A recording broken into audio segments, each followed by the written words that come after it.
been a while since we played Cold Steel, but we're finally done with, we are finally now done with, Dark Souls, so we are back to some Cold Steel to pick up where we left off on that, to pick up where I left off on that, cliffhanger from last time. Sorry about that.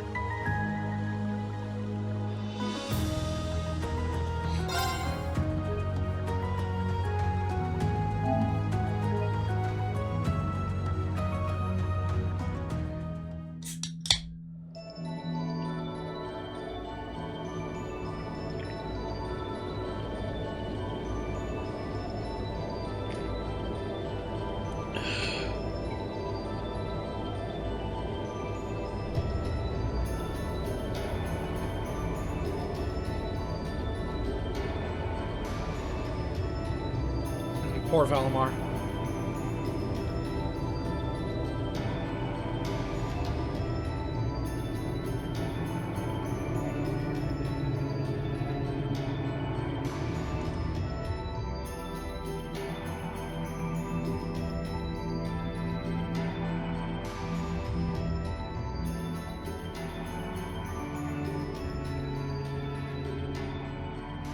So this is what Duke Cayenne looks like from up close. Hang on, let me lower that game volume a little bit.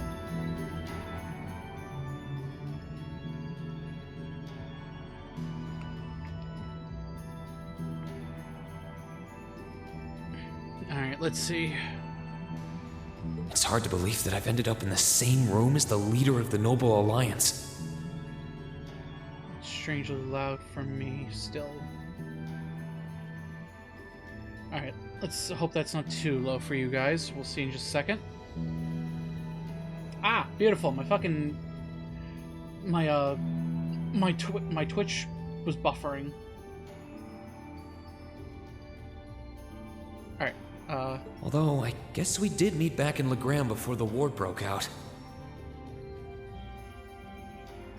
Alright, that doesn't sound too quiet for you guys. It still sounds strangely loud for me, though, but I'll take that. Reen Schwarzer. Truth be told, we don't want this war to drag on any more than you do. Really?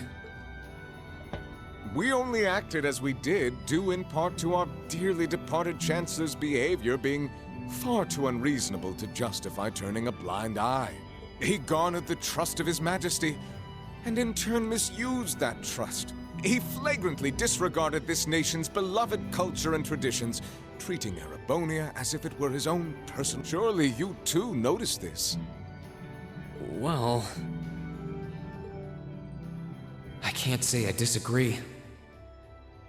We did hear story after story during our field studies about how aggressive his policies were. About the way he didn't care how many enemies he made as a result, creating terrorist groups like the Imperial Liberation Front.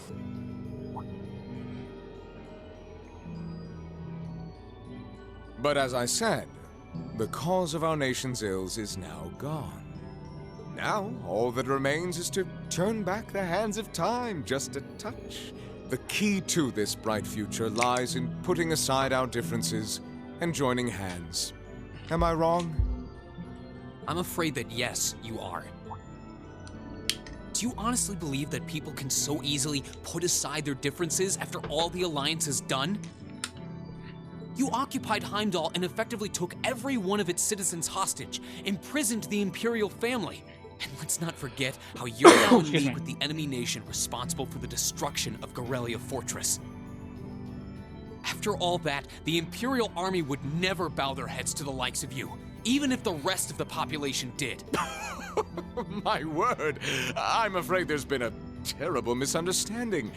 The Imperial family is simply under our loving protection. They certainly haven't been imprisoned, but that does bring me to exactly why I want you to help us. It does? The Azure Knight is already on our side.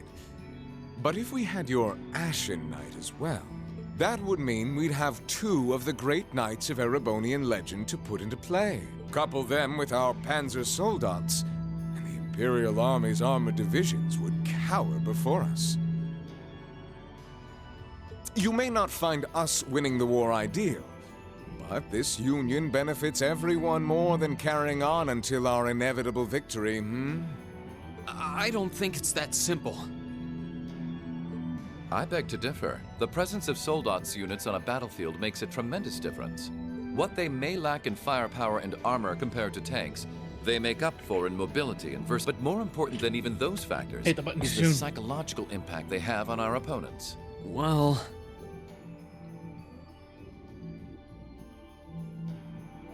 We're only human. As such, we are as captivated as we are terrified of giant beings bearing human form. And if that holds true even for mass-produced soldats made with modern technology, it will be all the more true for the divine knights of legend you and Crow possess. Can't argue with that logic. I will say it once more. Gilead Osborne is dead, and with his death, all that's left to be done is end this ridiculous war and return order to the Empire.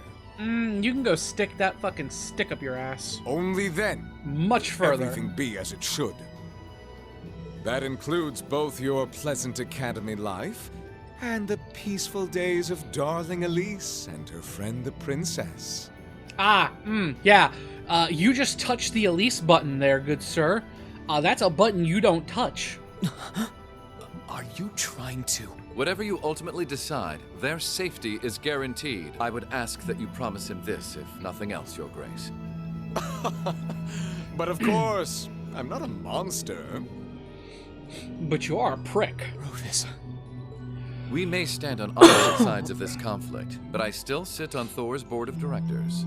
And in that capacity, I suggest you consider carefully the choice before you. After all, every soldier must decide for himself whether a cause is worth fighting, perhaps even dying for. I look forward to hearing your answer.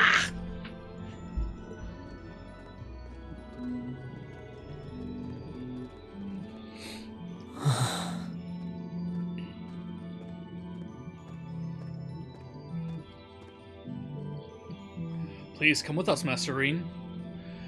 We will escort you to your guest room. Food and refreshments will be provided for you there.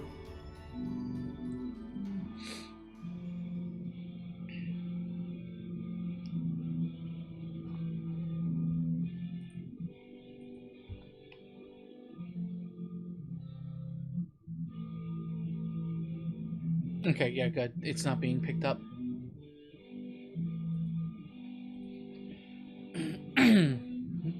I wanted to make sure that the guitar wasn't being picked up because I'm looking at the EQ on in Streamlabs and it's getting pretty high with the sound of his guitar, but it's not being picked up, thank God.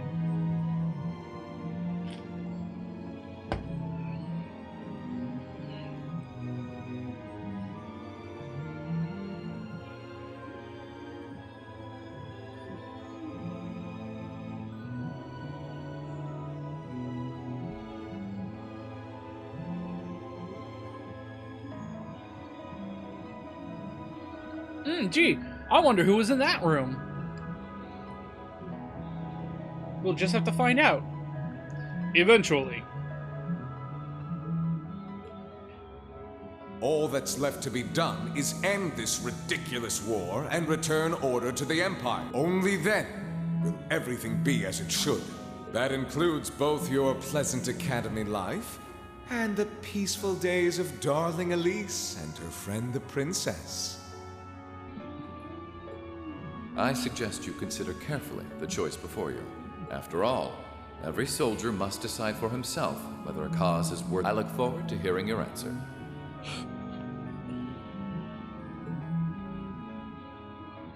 It's hard to argue that this war began because the noble faction went too far. But the longer it goes on, the more people are going to suffer. If I join them, I keep hitting I the could button reduce the fast. number of victims, be friends with Crow again, free Elise and Princess Elfin. No, this isn't that simple. Think, Rain, think. I was able to reunite with the others, but Elise and Princess Elfin are still in the Alliance's custody. What's the best thing I can do? This isn't just about me. What do all of us want to do? Keep racking your brain like that and smoke will start coming out of your ears. Oh, hi, Crow.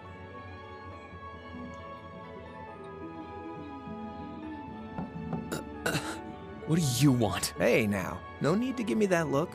I figured I was gonna find you busy thinking everything over like your life depended on it. And what do you know? I was right. How about you mind your own damn business? Justified. And don't you have better things to do with your time? I figured the glorious Azure Chevalier would be far too busy with the war to be hanging out around here. It's tough being popular. If you joined us, I could get away with doing half the work I am now. So come on, stop freaking out about it so much and make a choice. This isn't something I can just decide by flipping a coin, Crow. And besides, it'd probably be an easier choice if not for a certain someone. What's that in your hand? Grub, of course. Kinda early, but I brought you your lunch. Mind if I join you?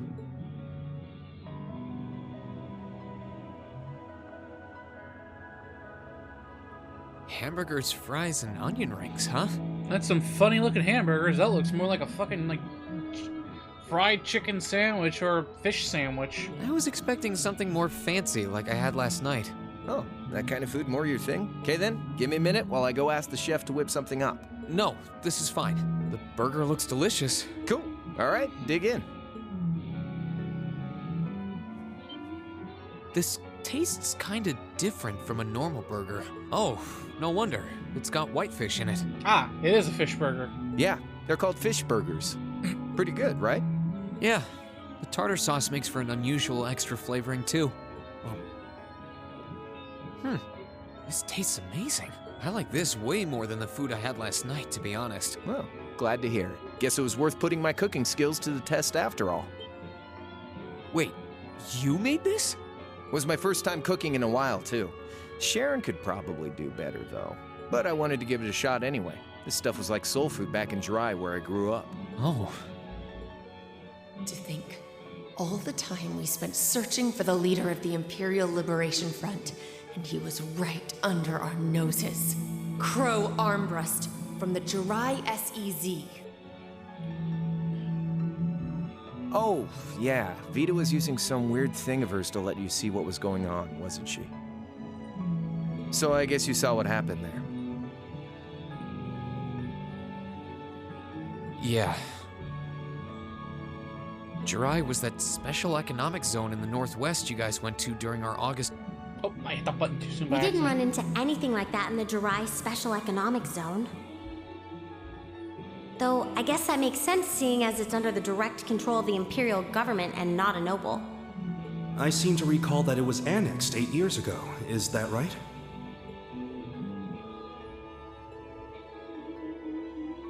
Oh, I didn't realize that there was no fucking audio.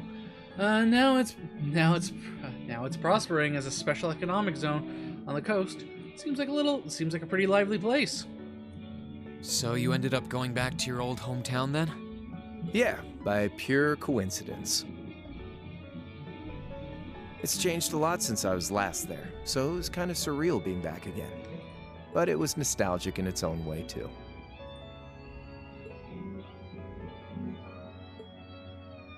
It's been bugging me for a long time now. What could have made you want to join a group of terrorists like the Imperial Liberation Front? What was it that made you hate Chancellor Osborne that much? Enough to take his life? Tell me, Crow, please. I want to know what it was that made you who you are now. What kind of place Jirai was, how you lived there, and what you were doing before you entered the academy and met Toa, Angelica, and George. Where's the fun in prying into a guy's past? Save all that talk for your number one in class. Who's the lucky girl anyway? Elisa? Laura? Emma? Fee? And don't tell me it's Million, because, you know, it... I'm serious, Crow. I really want to know. Think of telling me your past as paying off the interest you owe on that 50 Mira. Because until I know, until we know, we won't be able to move forward. You're really serious.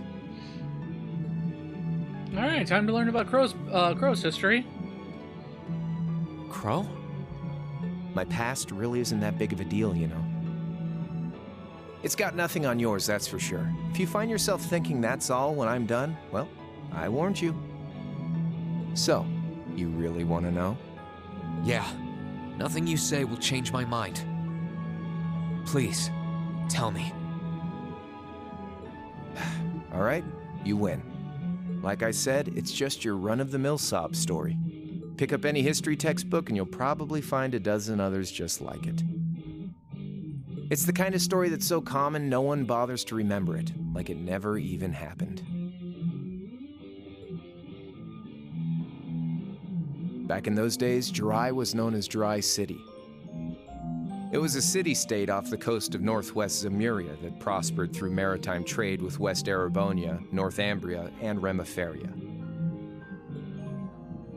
It had a population of around 150,000 people, so it wasn't exactly a big place or anything.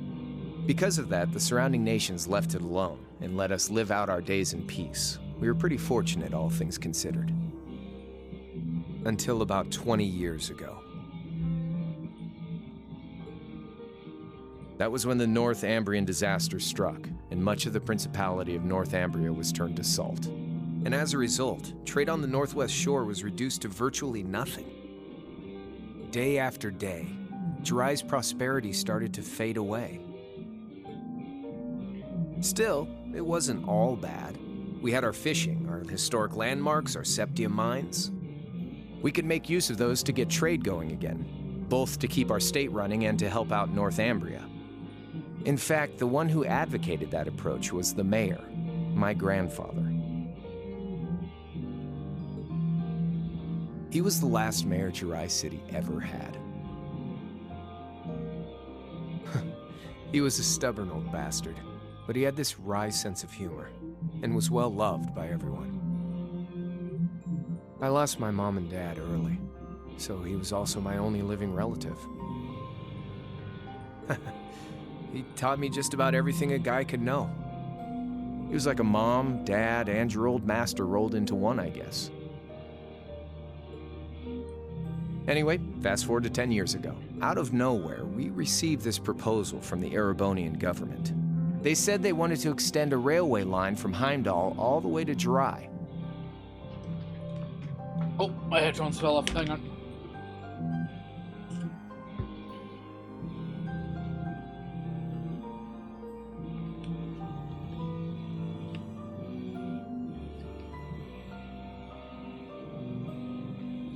Need my head back to chug the rest of my drinking. Headphones slip right off. We relied on the sea for trade before, but there wasn't any reason to believe we couldn't benefit from being connected to Heimdall by rail. The proposal drew overwhelming support from the city's council, and as a result, my grandfather was forced to accept. Within a year, the city had all of its old life back and then some. The streets were more bustling than ever. But keep in mind, this was a result of huge amounts of imperial capital flowing into the city. Land and buildings we once treasured were bought up left and right. Everything became a target for investment. Something similar supposedly happened in Crossbell too, but unlike there, no opposition existed in Jirai. My grandfather sensed something was off, and he tried what he could to get the situation under control. Then one day, someone blew up the railway line leading to Jirai. Everyone demanded that it be repaired as quickly as possible. Everyone except the imperial government. Instead, they panned our national security arrangements for being insufficient and threatened to withdraw all imperial capital. The city was left in an uproar like we'd never seen. Shares plummeted, and with no one able to ascertain the culprit's identity, chaos reigned. That was when he showed up. Chancellor Gileath Osborne, in his third year as representative of the imperial government, personally came to Jirai. We then received a second proposal.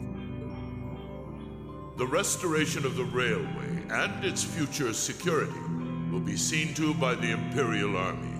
In return for our continued assistance in safekeeping, Jirai will come under the wing of our glorious empire and attain even greater prosperity as a special economic zone. The timing was too good to be true, really. Realizing this, my grandfather staunchly opposed the idea. He tried everything he could to convince the city's council to reject the offer. Unfortunately, once you taste the sweet fruit of prosperity, it's hard to want to go back. The council, made up of influential merchants and all their greed, jumped at the offer. And tempted by the elimination of customs, together with the tax breaks from being an SEZ, many of the citizens did too. And during all that, they'd conveniently found a suspect behind the railway incident, my grandfather. He loved Jirai more than anyone, and up till then, its people loved him too. And yet, virtually overnight, he found himself facing the wrath of both the city's council and the citizens alike. Left with no choice, he resigned from his position as mayor, and Jirai formally became part of the empire. Both of these things happened on the same exact day. That was 8 years ago. Naturally, everyone knew my grandfather wasn't the one who did it. They knew who was really responsible. They just turned a blind eye to the truth. See? I warned you. Just your run-of-the-mill sob story. I don't know what to say, Crow. What happened to him after that? One day, he just up and died. Once he resigned, the whole affair with the railway getting blown up was all but forgotten. He lived comfortably in retirement for about half a year, fell ill, and that was that. He just lost the will to go on, I guess. Like I said, he was the only family I had. I mean, I had plenty of friends even then, but I chose to leave it all behind. I was 13 at the time. I wandered the land, doing whatever I had to get by. That was when I met old Cayenne, who happily indulged my hatred for the Chancellor. And with his financial backing, I went out with the goal to find others who were just like me. That was the beginning of the Imperial Liberation Front. Gideon, Scarlet, and Vulcan were among those I recruited. I'd also met Vita then. I only knew her as the woman who would often come to see Cayenne. She guided me to a place below the city of Ordis, and there slept the Azure Knight Ordine. One after another, I overcame the same trials you did with your friends, but alone. And once I'd proven myself worthy, Ordine accepted me as his awakener. That was 3 years ago. I was 16. My preparations complete, I concealed my background and enrolled in a military academy near the capital. Everything I did for the sole purpose of taking the Chancellor's head. Come on now, what's with the face? You look sadder about all this than I do. Yeah, I guess. I swear. I'm not trying to tell you the Chancellor was evil or anything. What? Still, there's no denying that he managed to outwit my grandfather. And he may have lost, but Pop's always loved a good gamble. It's thanks to him that I'm pretty good at chess, card games, that kind of stuff. I'd say it's fairly normal for a student to want to avenge his master's defeat, wouldn't you? Maybe. At the end of the day, there's no denying this country has problems, and the Chancellor's methods were making them worse. I studied those problems, worked out how to use the situation to my advantage, and then won the game with an all-or-nothing gamble. But when you think of how peaceful Jirai is now, I'd say I've got a duty to clear up the mess left behind by my game too, which means ending this war and restoring peace. So it's only when that's done that my game is truly over. I don't want whatever your decision is to be influenced by my past. Like Rufus said, you need to think long and hard about what it is you're fighting for. For you, more than anyone else.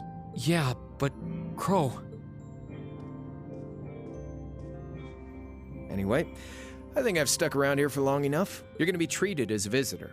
Well, sort of. It's about time for the higher-ups to head back to Heimdall, so go ahead and pass the time however you want. However I want? What else can I even do here?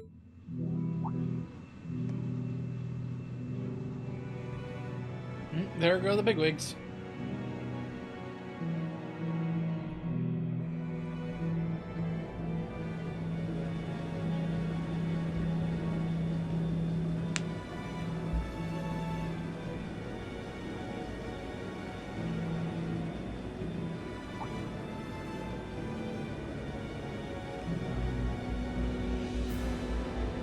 Of course, those two can sense rain staring at them. Those two aren't fucking human. I mean, they're human, but they might as well not be. There'll be no guards outside your room, so if you want to try and escape, be my guest. Just keep in mind that some members of Ouroboros and Zephyr are on board too. Not to mention me, Scarlet, and Vulcan. So if you're up for a gamble of your own, get ready to take all of us on. Sounds fun. And this is why I like most of the villains of this game. Oh yeah, one more thing. There's this real cute visitor in the guest of honor's room on the second floor. I think she'd perk right up if she saw you. So why not go pay her a visit? Just don't go making your girl jealous, okay?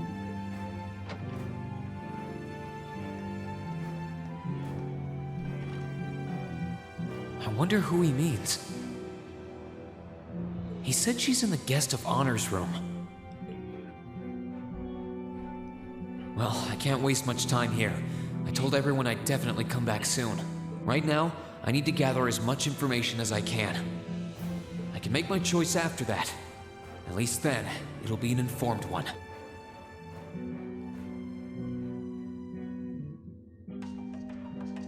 Okay. Ah, yes, Crow pops up as a Class 7 member. Because why not? Alright, so, now to, go check out all the other rooms. We're gonna start from... we'll start with this asshole, and then move our way down. Good day to you, Reinschwarzer. What the? You're the Phantom Thief! You sure look comfortable. What are you doing here? Ha ha! Why wouldn't I be? I'm as much a guest on this ship as you are. And who would deny themselves the pleasure of a ship so beautiful? The furnishings are immaculate. The food and wine are positively sumptuous. And I am of the firm belief that it's wasteful not to take advantage of the opportunities life presents you. Ah, and speaking of opportunities, don't just stand there. Take a seat and join me in having a drink. You've been blessed with the rare chance to sit and chat one-on-one with the most beloved thief of our time. I can't believe that's how you describe yourself. Well, he is full of himself, Reen. Well, Don't what forget the that. hell? I'll have a drink. Nothing alcoholic, though.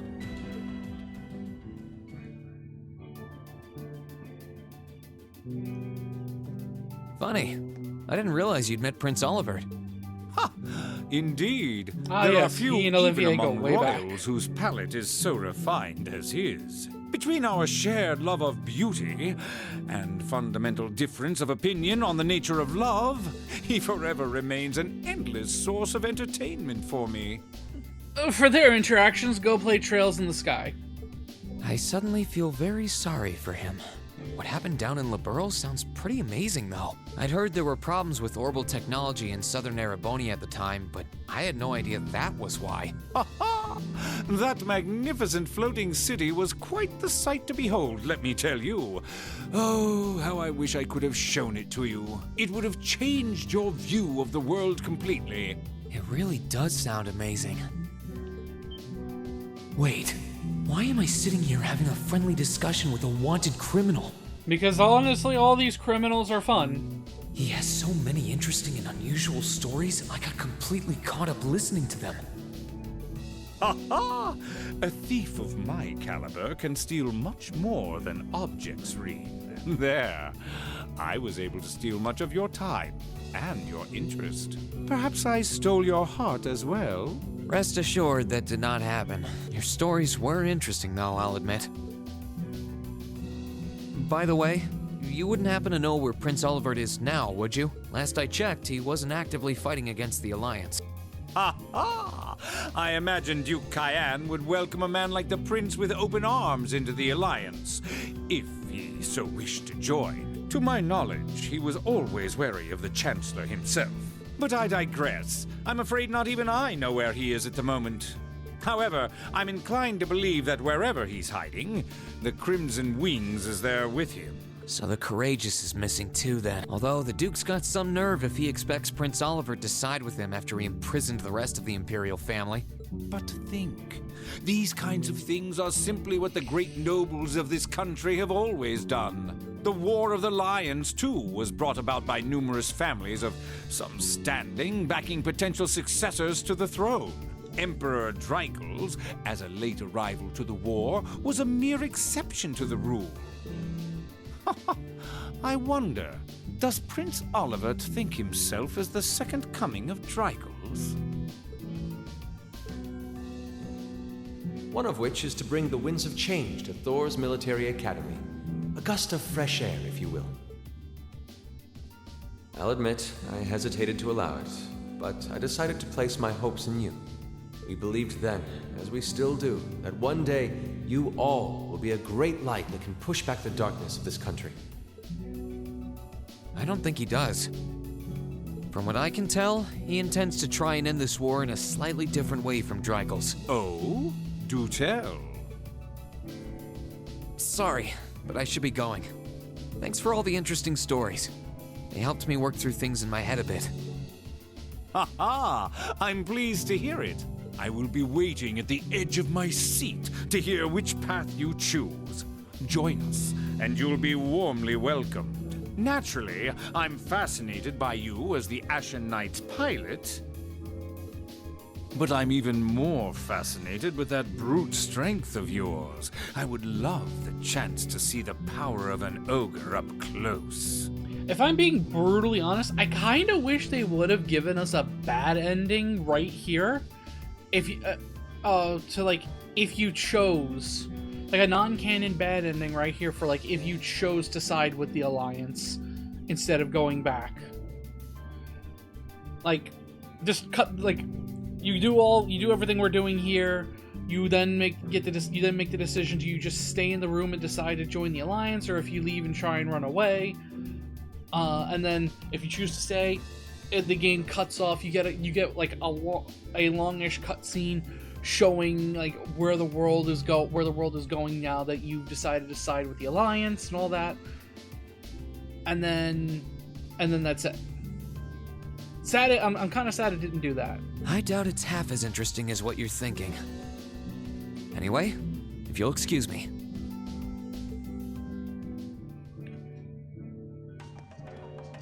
So you put your mask back on, you fuck.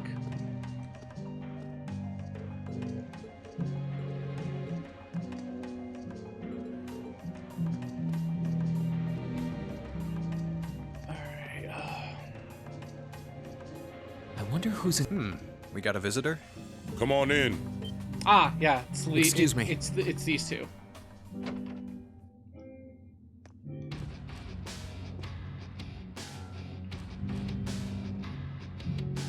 Hello, you two. Figured it was you. Sup? Have a seat. Bourbon? I suppose not. Yeah, I really shouldn't. How come you guys are being so friendly, though? I mean, we're on opposing sides and all. Why wouldn't we be? It's not like we're on a battlefield right now. We're Jaegers. Nothing unusual about us trying to cut some throats one day than sitting in a bar with the same guys the next. Of course, if you would rather fight with us, that can be arranged. I shall have to politely decline. For one thing, I don't think I'd stand the slightest chance of taking you two down. Hey now, no need to be so pessimistic. Fee seems to think pretty highly of you. Have a little more faith in yourself. At the very least, you'd be able to give us a real fight in your divine night. Not that I'd have any intention of losing even then. The scary thing is, I'm pretty sure he's dead serious. Well, they're used to taking out tanks. They probably have their ways.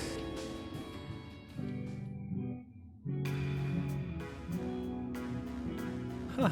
Oh yeah? Ranking 72nd for the year in an academy full of big shot students ain't half bad. Brings a tear to my eye to see our little Fee putting her heart into her education. And don't forget, she was the youngest of her classmates too. The boss was right when he said that she can do anything she puts her mind to. You got that right. Maybe joining the gardening club will make her a bit more ladylike too. Oh, who am I kidding? She's still young. She has plenty of time to develop on that front if she so pleases. They really seem to adore her. like two proud parents talking about their child. And yet... If you don't mind me asking, why did you leave Fee behind? After your boss was killed in a battle with his sworn enemy, I mean. Oh, Fee told you about that. It sounds like you're closer to her than I thought you were. I trust this is simply me being paranoid. But you haven't tried making any moves on her, have you? Nope, not in this timeline anyway. No, of course not. I wouldn't dream of it. I just want to know why you'd abandon her when she obviously means so much to the two of you. She thought of you all like family. Why did you leave her all alone? Well... We had our reasons. Let's leave it at that. I know you want to know, but you're not the one we should be telling that to. We'll be sure to tell Fee our reasons in due time. Until then, leave the issue be. All right. I can accept that. Still, she's our classmate. In that sense, she's like family to me, to us, too. And we feel that way about her just as strongly as you do, if not more so. I want to be perfectly clear on that. Fighting words right there. Still, we'll remember you said that. Returning to the matter at hand, you're sure you haven't tried to make any moves on her? Again, nope, not in this timeline anyway. Come on, spit it out. They really are like two overprotective fathers.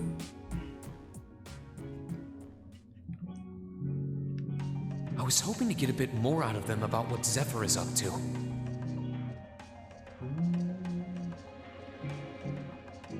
Okay. All we did was talk about Fee the whole time. I'm gonna double back to the other room because the people I was expecting... Oh well. The people I was looking At least for now are I know that the guys in Zephyr really cared about her.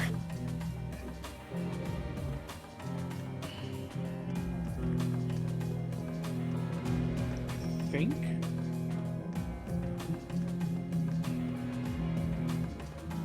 So it's these two rooms. Southeast, northeast.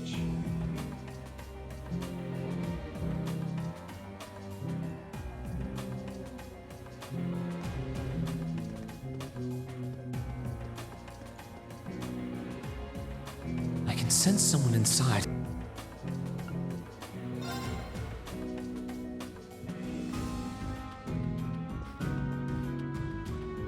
I can sense someone inside.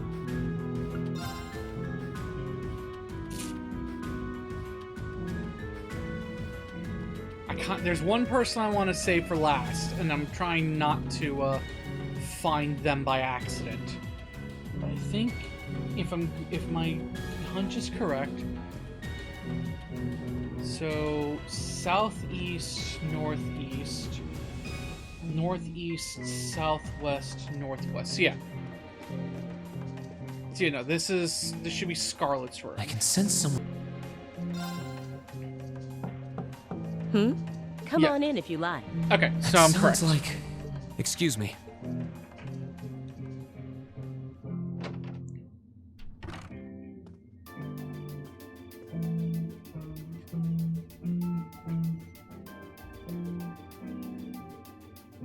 Hello there, love. I'd heard you came on board yesterday, so I did wonder whether we would run into one another at some point. Hello, Scarlet.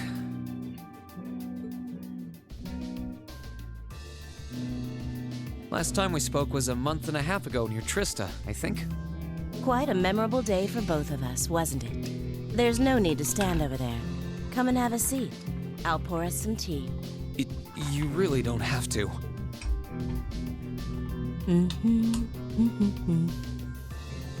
Well, I guess there's no harm in chatting for a bit.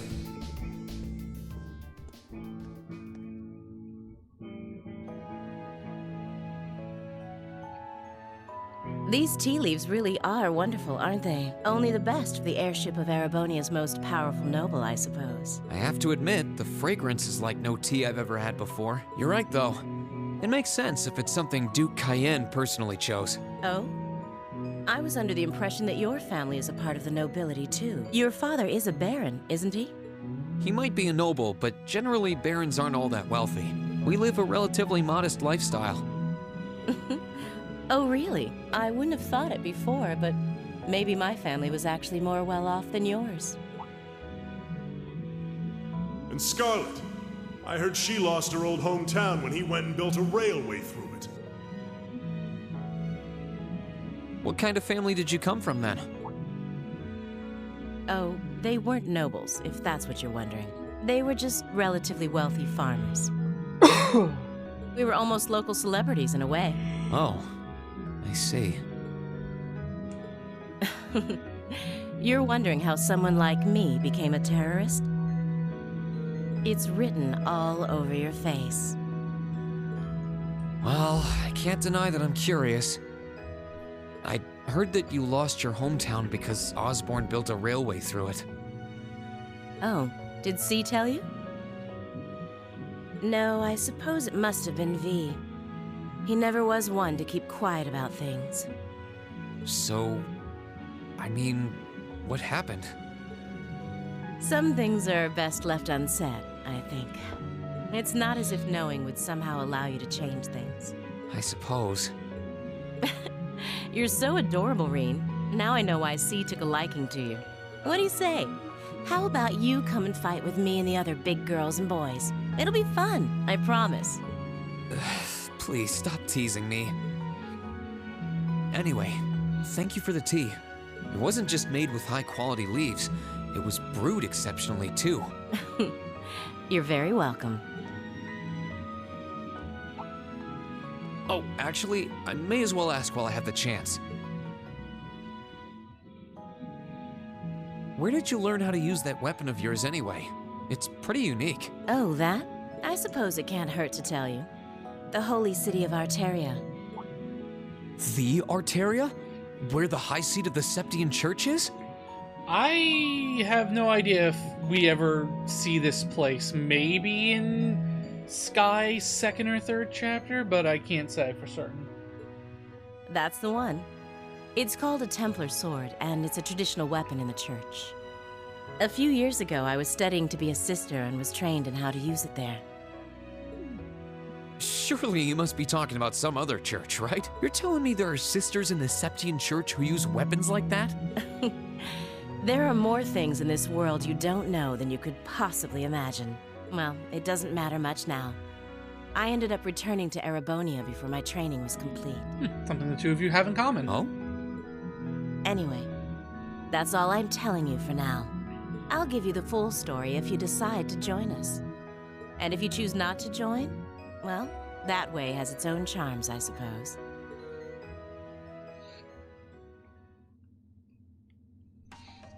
She ended up being a lot friendlier than I expected her to be.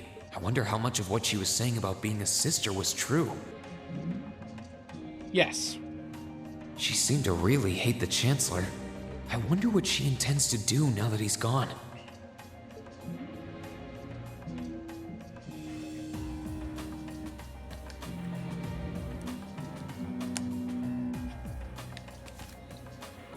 Let me double check something.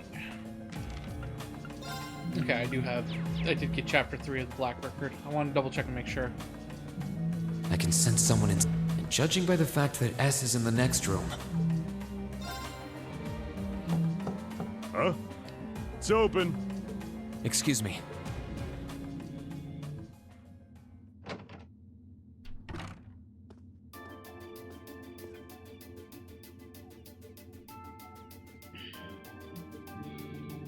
Oh, it's you. You finished talking with C? His name's Crow, not C, and he's never going to be anything else for me. Oh, I know his real name. But to us, he's always gonna be C. That's our leader. You might be young, but each and every one of us look up to him and respect him. Anyway, take a seat. You got a whole lot of questions, I bet. Does you asking that mean you're willing to answer them? Depends on the questions. Just out of curiosity, how many members does the Imperial Liberation Front have left? I know the explosion back in the mine was staged, obviously. Sure was. Anyway, 10, give or take. We lost most of our members as soon as the war started kicking into gear. Oh.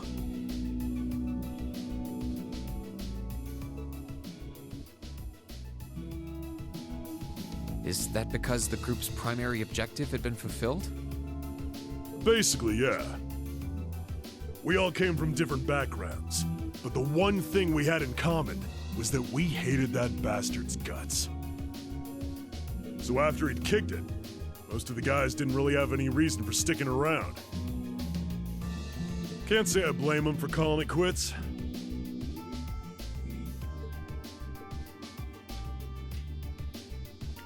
Crow said that seeing this war through to its end was the last part of his game. Are the members who haven't left sticking around for similar reasons?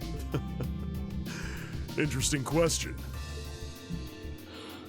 Can't speak for the others, but me, I don't really care how this war goes. I mean, I'm a former Jaeger who can hold his own in a fight. I've always lived for war. And teaching those dumbasses in the provincial armies how to pilot soldats is a job worth doing, even if it's a pain. If we disband, I'll find myself something else to do. I see.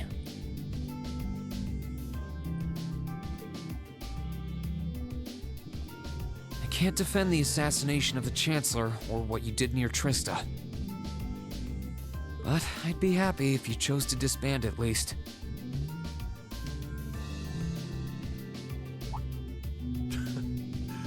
You're a funny kid. Being oddly nice to us after all the shit we caused, don't you think? The cycle of hatred's gone on for long enough. The crimes you've committed will never vanish, but no one wants this war to go on longer than it has to. It's not as though you guys want war, do you? That's enough of the niceties. You've got time to worry about us. Use it to worry about yourself, whether you choose to side with the Alliance or go against them. You've got a tough road ahead, whether you like it or not. Make sure to think long and hard before you decide. And if we end up as enemies again, show me what you got. On the battlefield, I mean. Excuse me.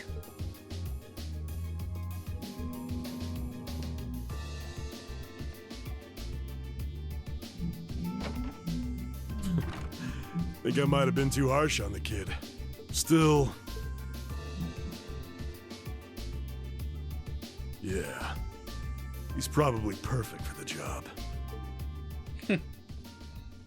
I wonder what job that could be. He saw right through me. He's not wrong, though. I should be worrying about myself right now. He seemed kind of different, though. Like he'd lost his spark.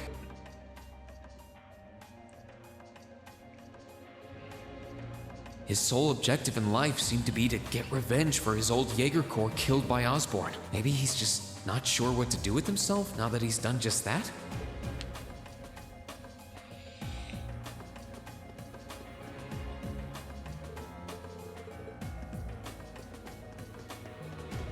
Alright, so we got Zeno and Leo here. Up here should be... I can sense someone inside. Oh, what the?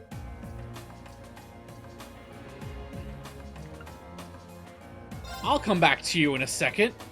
I thought you were I thought you were elsewhere.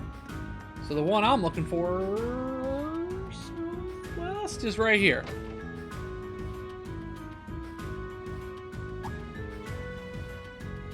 Ah, there we go. There's the most punchable face in this game. Well, second most punchable face in this game. Having to travel to and from Crossbell like this is utterly exhausting. No, I mustn't complain. I'm doing this for the sake of my lord. She sounds awfully familiar. Who goes there? Wait!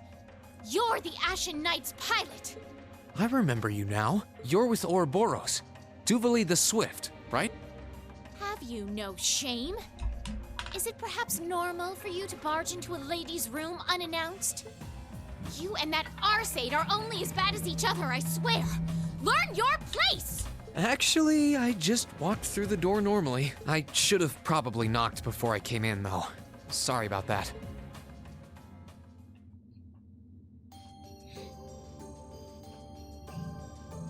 You got dressed really quickly. So, now that we're understood, what do you want? Have you come to tell me that you'll be fighting on our side after all? Can you not jump to conclusions? Besides, it's not like you're working with the Alliance because you agree with what they're doing. Oh, naturally. Lady Clotilde seems to have a purpose of her own, but for my part, I have no obligation to help the Alliance whatsoever. I'm simply cooperating because I was told doing so was necessary to the plan. Plan? I'm not sure what she's getting at. Just so we're clear, that lord you keep mentioning isn't Vita Clotilde, is it? No. She may be an Anguis like her, but my lord is the 7th, not the 2nd. She is the leader of the Stahlritter, the great light which guides us. Gallant yet beautiful, proud yet merciful. She's the strongest knight of all, and oh, she's simply divine. Down, you've girl. made it clear how great you There's think a she puddle is. on the floor already. So the head of the Stahlritter is also a woman? She certainly is. And if you must know, 100 swordsmen of your strength couldn't hope to equal her. No, 1,000, even 10,000 of you wouldn't be able to so much as scratch her. Yeah, keep hyping her up, girl. Okay, I get it. She's strong. Still, if she's a woman who could be described as the strongest knight of all, Laura already noticed the similarity between the Eisenritter and Stahlritter, but she really does sound like Saint Sandlot. I see I've got you thinking. Incidentally, I may have already mentioned her title, but one can never share my lord's glory too many times. She's known as the Steel Maiden. The Steel Maiden, huh? And with that, I believe that's enough idle chatter. If you didn't come to tell me that you'll be fighting on our side, then we remain enemies. As such, we shouldn't be standing here being friendly with one another. Yeah, I suppose you're right. Sorry for bothering you. Actually, there was one more thing I wanted to ask. You're not an enforcer like Blue Blanc or Sharon, right? Is there any reason for that? You just had to ask.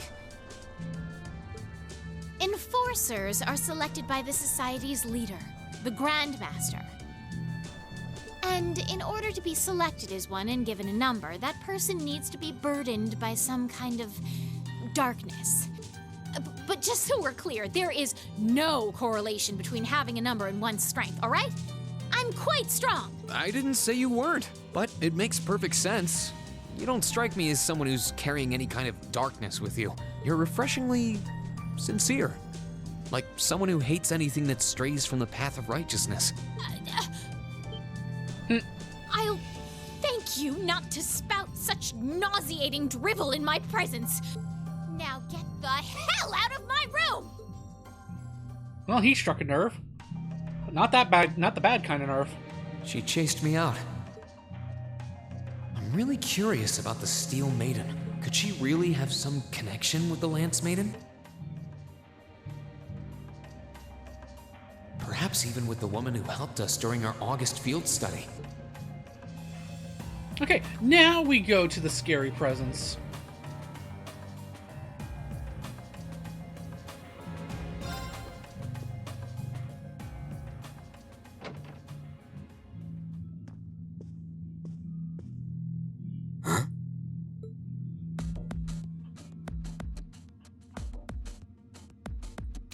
Oh, it's you.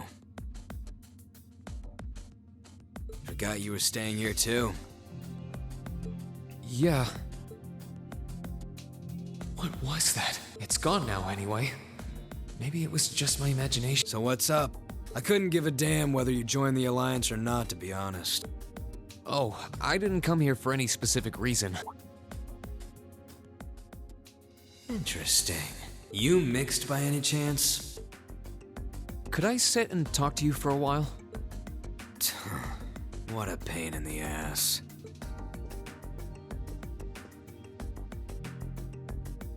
So, what do you want to ask? When we ran into each other back near Berea Hard, you asked a weird question. Something about being mixed? Oh, that? I didn't have the chance to figure out what that meant at the time, but what did you mean?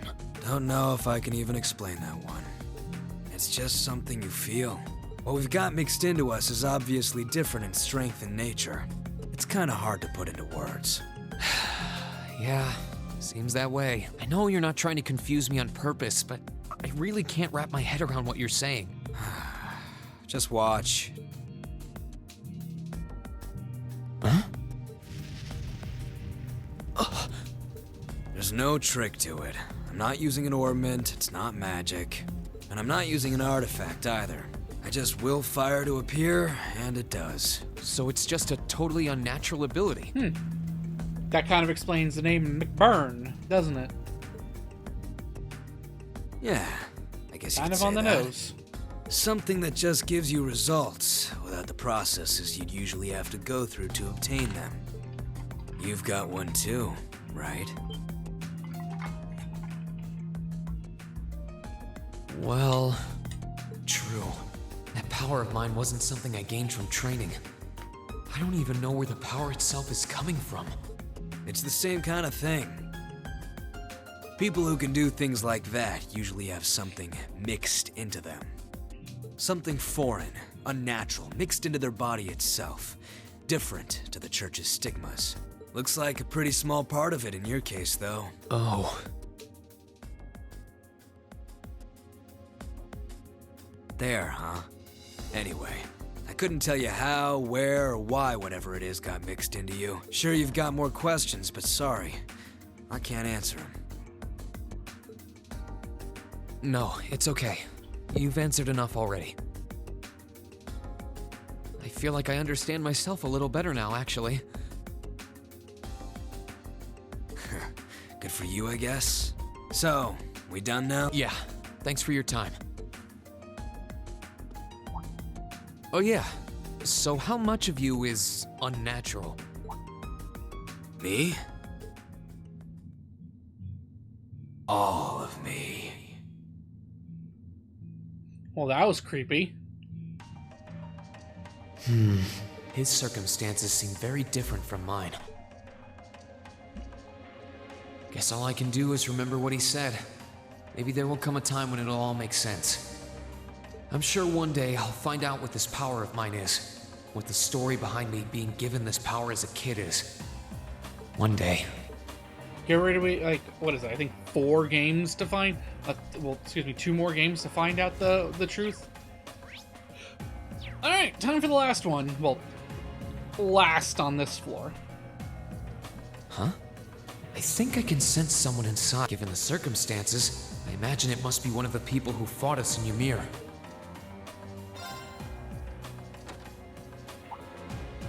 Huh? It's open.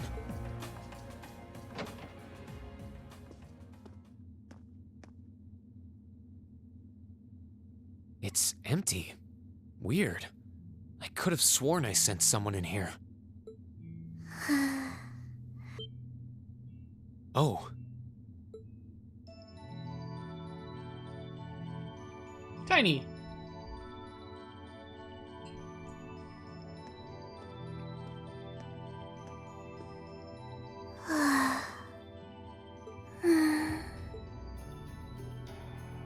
Looking at her lying down like this, she really is just a child. Maybe 12 or 13? Somewhere close to Milliam's age. How did a kid like this end up fighting with the Alliance? Who are you? Who's calling me? Is she talking in her sleep?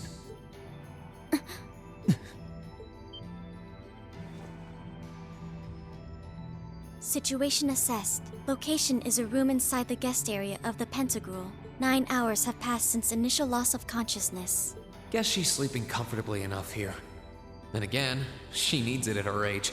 She's got plenty of growing left. Wait. Huh? Good morning? Reen Schwarzer. Why are you here? Unless my memories have been tampered with, I believe this room was solely allocated to me. Oh, it was. Sorry. If I'd known you were sleeping, I wouldn't have come in here. So you're an intruder then? Clown Soleus. No, Time for it the was bunk. just an innocent mistake. Whoa, can we at least talk about this? No mercy for trespassers.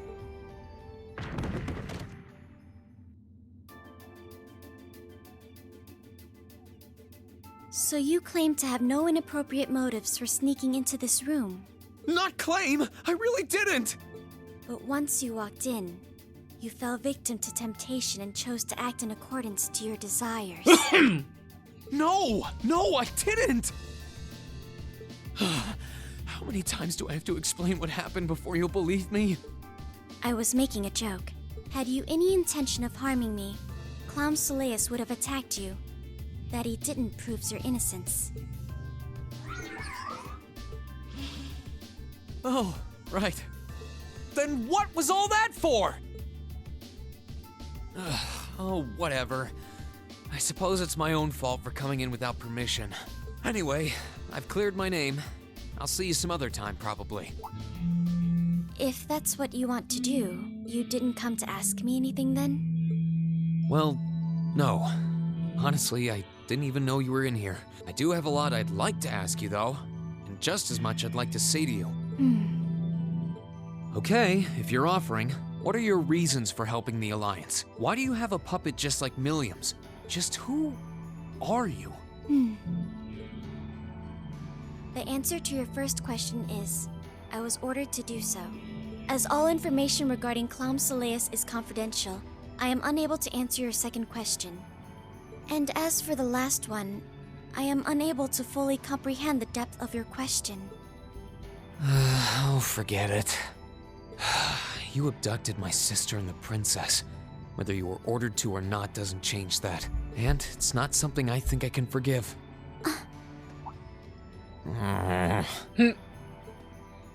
Sorry, that was probably too harsh. I can't pretend to know anything about your circumstances, but I do know that you didn't abduct them of your own free will. Anyway, with that said, I'll be going. Maybe we'll have a chance to talk again sometime. The Black Workshop. What? That's the name of the place I belong to.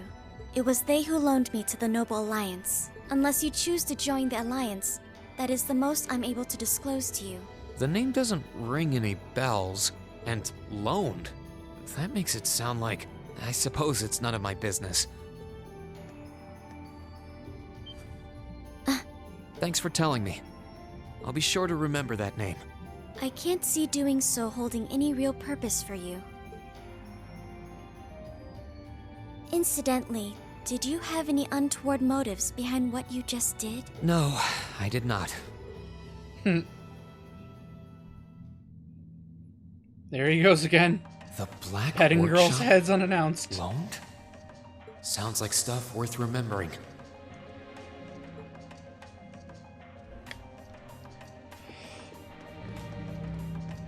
Okay, time for the last room.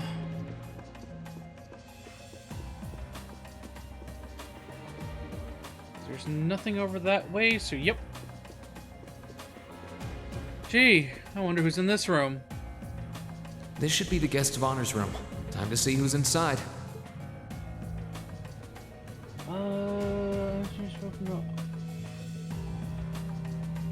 the second floor? Okay. Just wanted to make sure I'm not missing literally anything. Yes? Who is it? Please come in. Oh, hey. That's a familiar voice. It's almost like two other characters use that voice. Excuse me.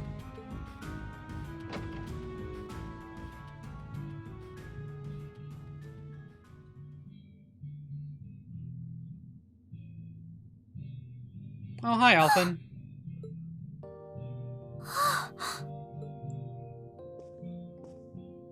I had a feeling it was you, but I didn't dare to hope. It's you! It's really, really you! Your Highness. How did you get here? This all feels like a dream. Please don't tell me it is. I don't think my heart could handle the disappointment. It's really me. I'm so glad you're safe. I'm so sorry that you had to go through all of this. If I hadn't been so weak and careless, none of this would have happened. You mustn't apologize. Simply being able to see you again is more than I could have hoped for. You must have been really lonely. I'm here for you now, though. I might not be the most reliable person for the job, but I'm not going anywhere. So that's what you've been doing all this time? Yeah, I was happy all of us were able to get back together again. But then yesterday, I ended up being invited onto the ship by Duke Cayenne. That's why I'm here, talking to you. I do recall thinking things were a little noisier than usual yesterday. Now I know why. Strange as it may sound, I suppose I owe the Duke my thanks. After all, if not for his invitation, we wouldn't have been able to find each other like this. Sorry. I wish I could say I'd snuck on board to rescue you or something.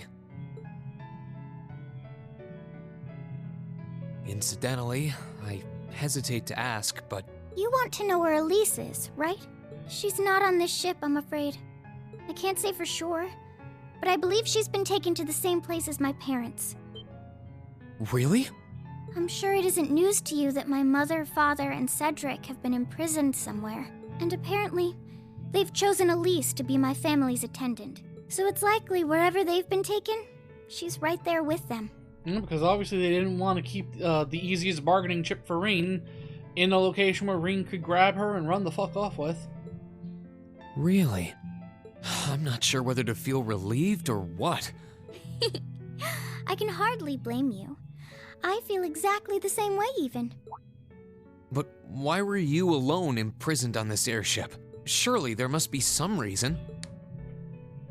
That was Duke Cayenne's decision. I believe he's using me to suppress potential rebellion in areas occupied by the Alliance, by having me address the people and calm them down. Forgive me for saying so, but that's a little messed up, using you like that. I don't especially mind doing it, honestly. It's a simple enough task. People all across Erebonia are uneasy about this war. And as princess, I should do what's within my power to help calm their nerves. But at the expense of your own feelings? I know you want to help, but you can't be happy about being used as the Alliance's puppet to deceive them. Plus, you've been forcibly separated from your family, your best friend. You don't even know where they are. Yes, but... Oh, why even bother? You see through everything, don't you, Reen? Anyway, putting my feelings aside, what do you plan to do now? I presume you don't intend to actually do whatever Duke Cayenne tells you to. Well... I'm really not sure what to do. The longer this war goes on, the more people will suffer because of it. But even so, I don't feel as though siding with the Noble Alliance is the right course of action. And the same goes for the Imperial Army. I can't in good conscience side with them either. I see. There's so much to think about. You're being used as a puppet against your will? And then Elise is imprisoned somewhere too, being forced to do who knows what. I have to act somehow to change things. That wasn't your fault, Reen.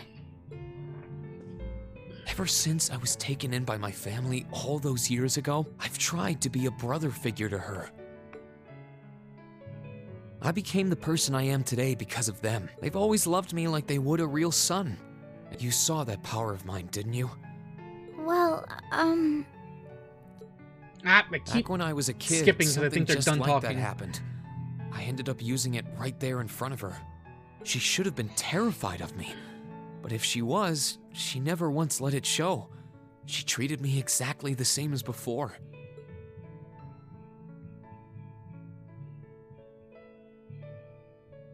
And that was when I swore, deep within my heart, no matter what happened, no matter what I had to do, I would always protect her. And that's why I can't help but wonder. I can't help but wonder if now's the time to live up to that promise, if I should put her before everything else, even if I have to ignore or outright betray my own personal beliefs in the process. Reen. As your honorary little sister, I order you to get a hold of yourself! What?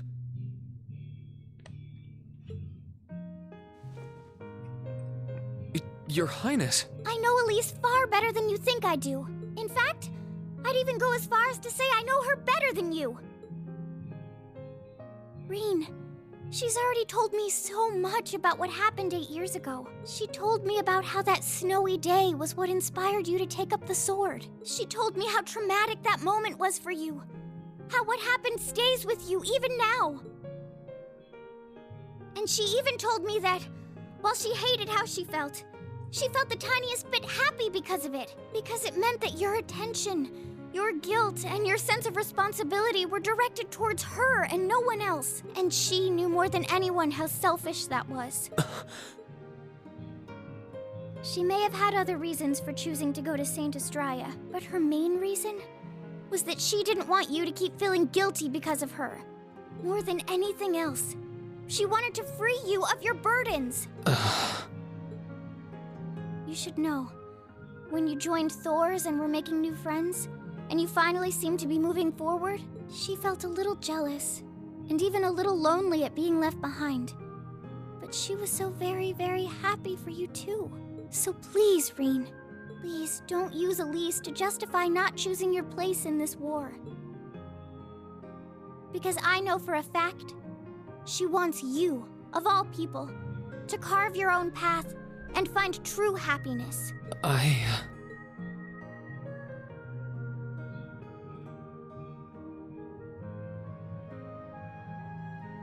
How could I have been so blind?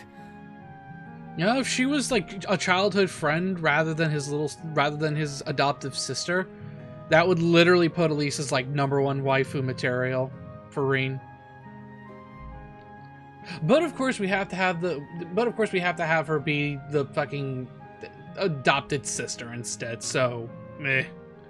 All this time I thought I was trying to protect her, and it's been the other way around since the start. And that's not just true for her either. Mom, Dad, Master Ka-Fai. All my friends at Thor's, they've been supporting me this whole time. How could I have missed something so obvious? I think I finally understand what I've been lacking inside of me all this time. I was so focused on trying to protect others, I never stopped to think about how relationships go both ways. Others try to support me just like I try to support them, and I have as much of an effect on them as they do on me. How did I not realize before now? I'm sorry, Master. I think you gave me that intermediate scroll a bit too soon.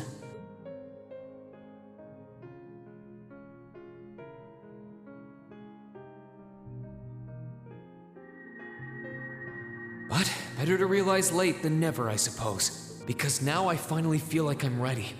As long as I keep that fact in mind, I won't lose control again.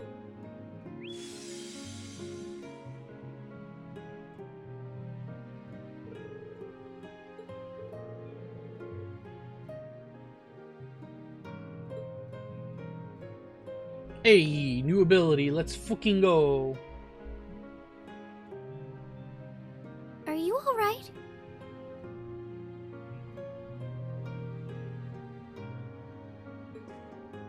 I'm fine, and I've got you to thank for that. Forget honorary, you sounded just like my real sister for a minute. So, thank you. I think it's time we get going.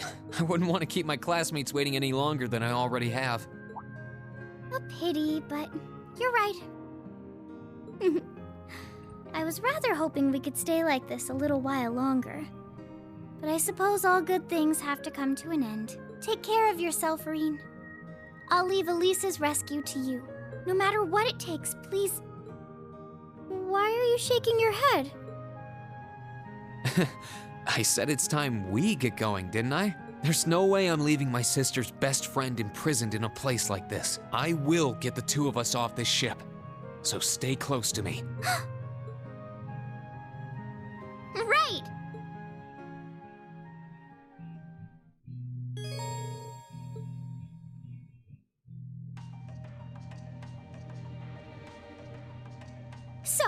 Do you have an escape plan? Valimar, the Ashen Knight, is on the deck. He's chained up there, but if we can get to him, I'm sure we can find some way to use him to get away from here. First, though, we need to find a way to get out of this part of the ship without anyone noticing. All right, then.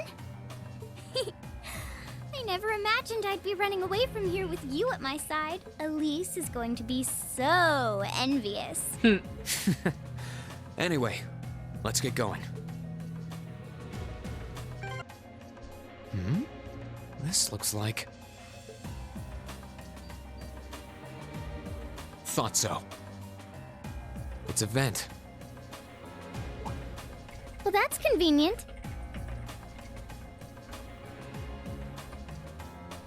Might it lead to somewhere else on the ship, you think? Most likely. Still, I can't very well ask a princess to crawl through a vent. Nonsense, Reen. Of course you can. I'm ready to begin our great escape.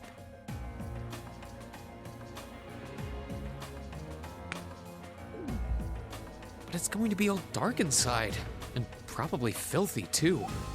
She's a tomboy, Reen. Leave it alone. A little bit of darkness and dirt never hurt anyone. I had to travel through some fairly narrow underground passages when escaping from Heimdall, too. All right, how about I go first? I'm smaller than you, after all. No, definitely not.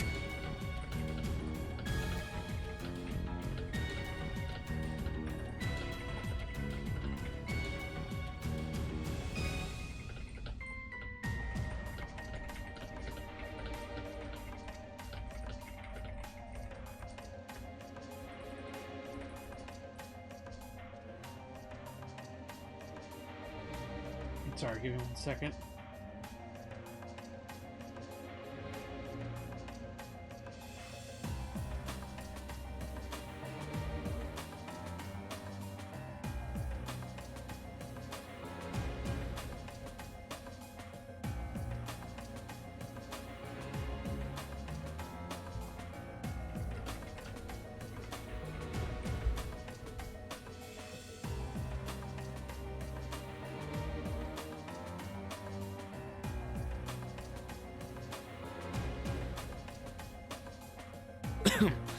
Well, as long as you're all right with it, but I'll be going first.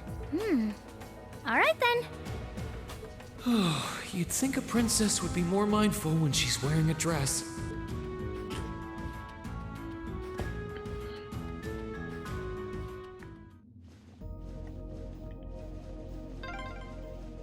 I'm surprised.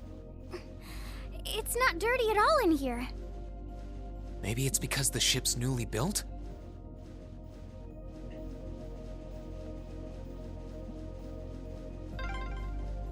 Oh, there's a corner.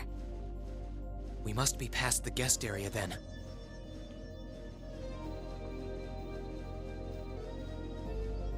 Well, there's the exit.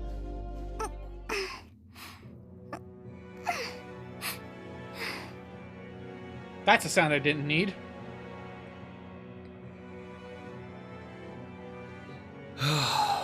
Looks like we're in the clear for that part of the ship at least. My, that was intense. It's like I've stepped right into the world of one of those spy novels that are so popular these days. Anyway, here's hoping we can make it to the deck without getting caught. And you just had to open your mouth, Reen. What is it? Soldiers are coming this way. Keep a safe distance and let me handle this.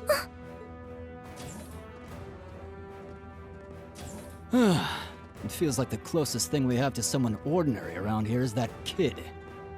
It's pretty nerve-wracking having to be around them all. I just wish I could get to see Princess Alphen in person. Oh. Oh, asking you shall receive, just not in the way you hope. What? Too late. Now's our chance. Let's get him. Let's move. Oh, hang on. That would have ended badly if I forgot to do this. Huh. It's my turn. All right, you don't have an attack.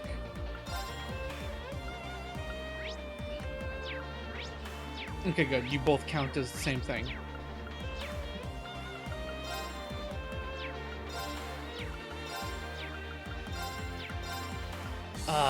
Really? I did not give you an arts that could hit both of them. And you don't even have a craft. Damn it. Arcus! Here I go. Second form. Gladly!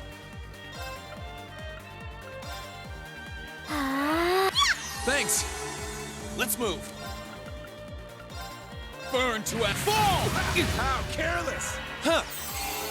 Fuck. It's my turn.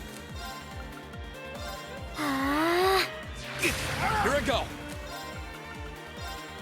Burn to a fall! Now's our chance. It's my turn. Arcus, My activate. turn.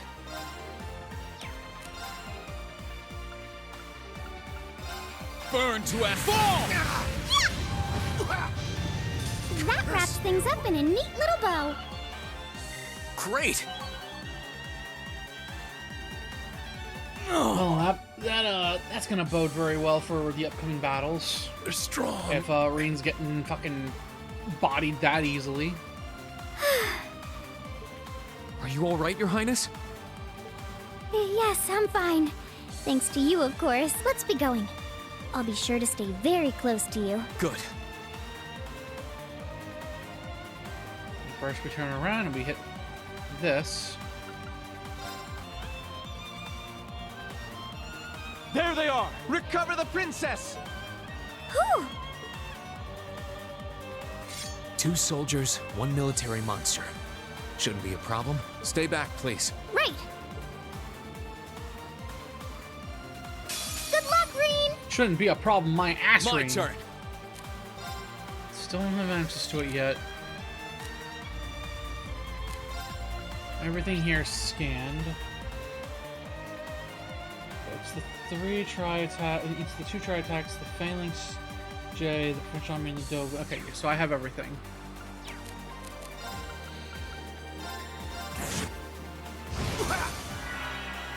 Huh. Right! Curse you! Arcus, activate! Ha! My turn. It's my turn. Thanks. Let's move. That's the power of the 8 leaves. I'm shocked how skilled you are with arts. You are? You're so sweet. Okay,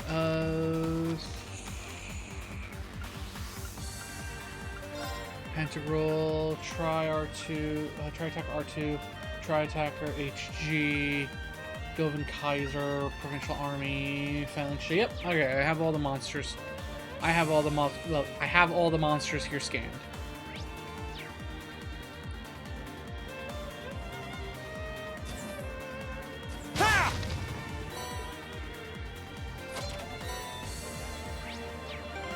We're gonna, because I'm getting hit really hard, really often, we're gonna make an emergency save right here.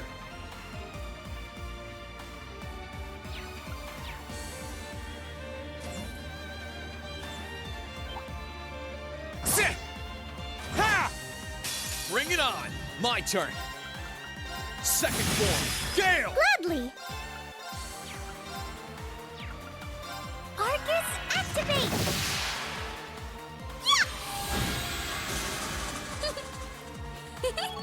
I did! 1, 2. Trainees? Nope. It's my turn. Okay, she doesn't Here I have an go. on-field attack. Again, should be quite obvious, but still. I thought like maybe she'd have a slap or something. Turn that bitch ass of yours around. Yeah, no, I deserve that because I ran at you. Enemy sighted! fuck you. Let's my turn! Second form. Gale! Gladly. Let's move! Sit! Now's our chance! You're finished! Oh, Rain! My hero! Thank you, Your Highness. Sit!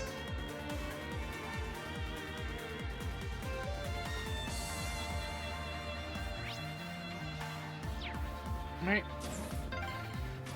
Home stretch. Oh, look! A staircase! Hopefully this will lead to the deck.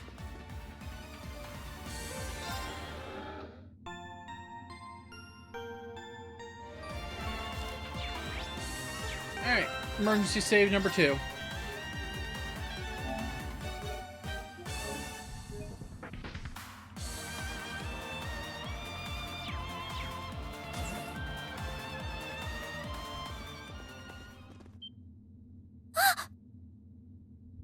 How did you get ahead of us? Yep, here we go. Ha ha! I'll freely admit I wasn't actually expecting you to join the Alliance. But not even in my wildest dreams did I imagine you'd try to flee the ship with our dearest princess. You're a bold one, I'll give you that. I wasn't expecting to run into either of you on the way out either. You guys aren't called the Phantom Thief and Duvalie the Swift for nothing. Trying to praise us won't get us to let you pass. Ha ha! Princess Alphin is one of this nation's most precious treasures. You surely couldn't have thought that I, the Phantom Thief, would allow you to steal her from us, could you? I'm not being stolen by anyone. If anything, I was the one who whispered sweet nothings into his ear and tempted him to run away with me. Oh my! Do you have to word it that What way? a passionate young lady you are. Forgive me for being so presumptuous. You've no doubt taken after your brother in more ways than one. I'd like to believe that I'm not quite the oddball he is. I couldn't agree more with his belief that love is the truest form of beauty, however. Really now? They're actually hitting it off. Oh boy. That's a scary duo. I think that's enough messing around for one day. You're an enforcer, Blue Blanc. Take your work seriously and behave! Ha ha! I think the number of enforcers who take things seriously are in the minority, I'm afraid. Still, you're right about us having played around for long enough. I find the many mysteries surrounding you fascinating, but there's a certain appeal to them remaining forever unsolved, too. You may think yourself a swordsman, but allow me to show you how little you truly know. Time to give that face a nice beating a second time. I'll be fine. Don't worry about me. The gap in skill between us is small enough that I should be able to force our way through. Oh? Small? The difference in our strength is like night and day, you boor! And if you're foolish enough to be unable to see that, then allow me to make you realize your folly and pay for your arrogance. The one being foolish and arrogant is you.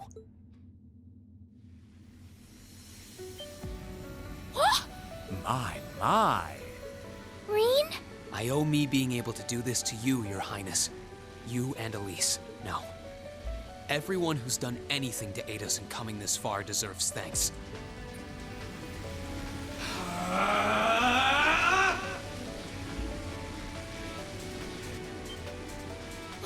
What's happened to him? Could this be your ogre power? 8 leaves, 1 blade school, intermediate level. I, Reen Schwarzer, will be your opponent. Ha ha! I will come, my minions! My turn.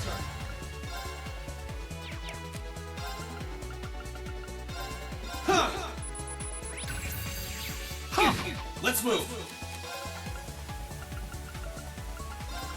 Yeah.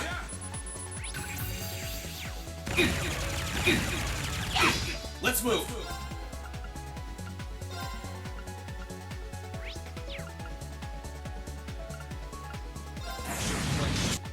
What?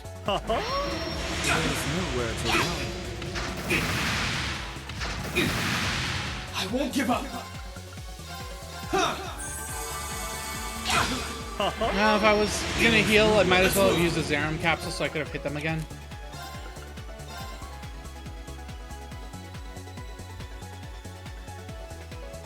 Arcade! How can this be happening? What is he? Ha ha ha! Splendid! Simply splendid! So you finally conquered your power and made it your own, did you? You continue to fascinate me, Reen. Green. Forgive me, Your Highness. What for?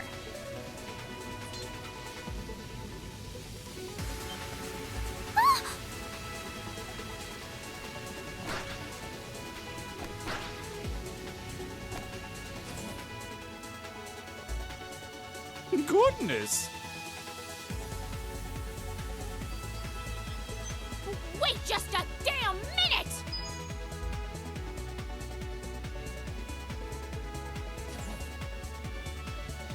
Whoa, what's going on here?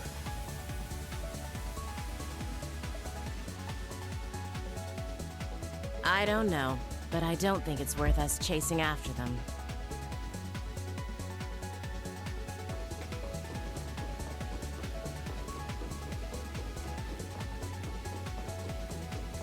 We'll make our way directly to the deck.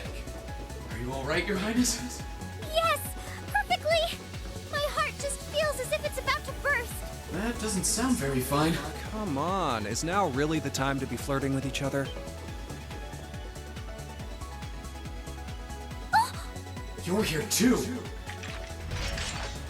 You got some real guts, kiddo. But you ain't getting past us. Zephyr's guard shall not be easily broke.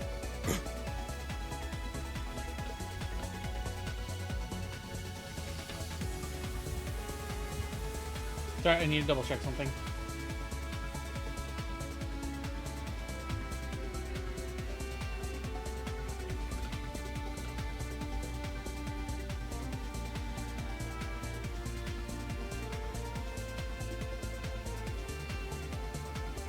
Okay, nope, he does not.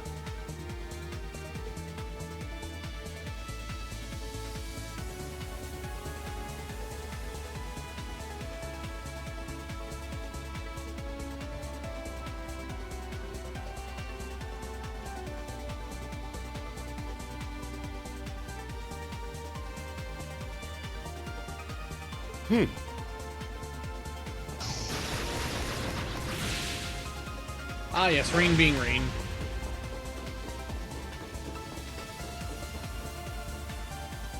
Looks like he's picked up a few tricks from our fee. The targets have broken our line of defense. Commencing pursuit.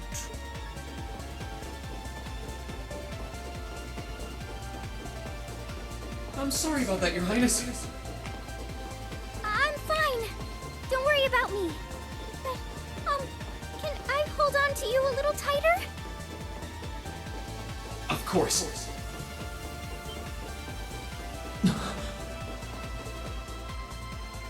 Hi, Altina. Targets in sight, commencing capture. My suspicions outlining you as an indecent person seem to have been confirmed. Can you not make me out to be some kind of pervert all the time, please? Nope.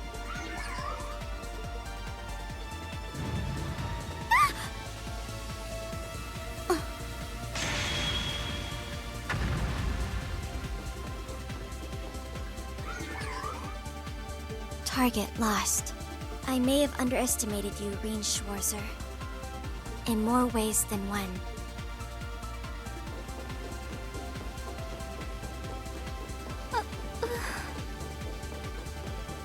I'm so sorry, Your Highness. I didn't really have any choice but to do that. I realize that's no excuse. I know you didn't, but she seemed even younger than me.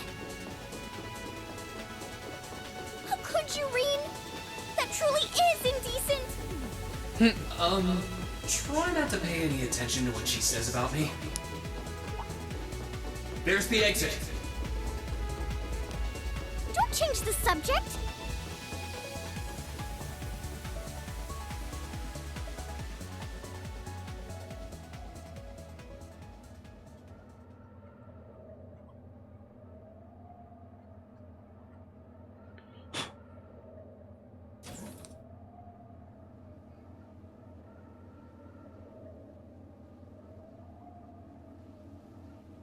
That's the Ashen Knight?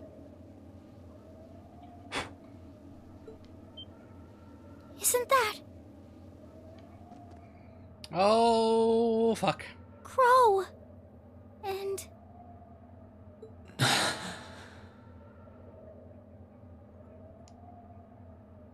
That's a duo that, you definitely don't want to be having to deal with.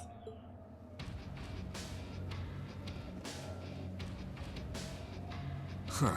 So that's how it manifests for you.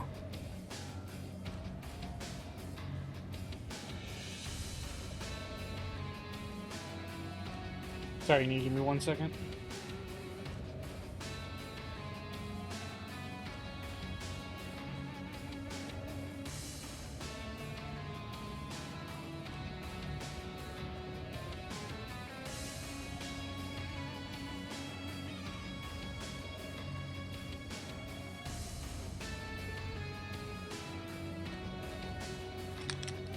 You finally mastered that power you got, huh? Still, you're one busy guy, you know that? One minute you're down in the dumps, the next, you've got one of the cutest girls in the country cheering you up. Well, I can't deny it, but she wasn't the only one. There was my sister, our classmates, even you, in a sense. Come on. Can't say I'm not curious to see what that power of yours can do. But I think you get priority here, right? Yeah, let me have this one.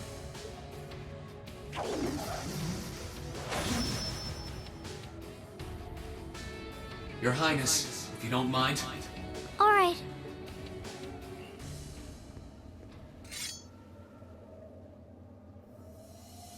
This is your first time fighting me without the mask on, I think. With our Divine Knights, I come out on top. But let's see who wins when it's just the two of us. Sounds good to me.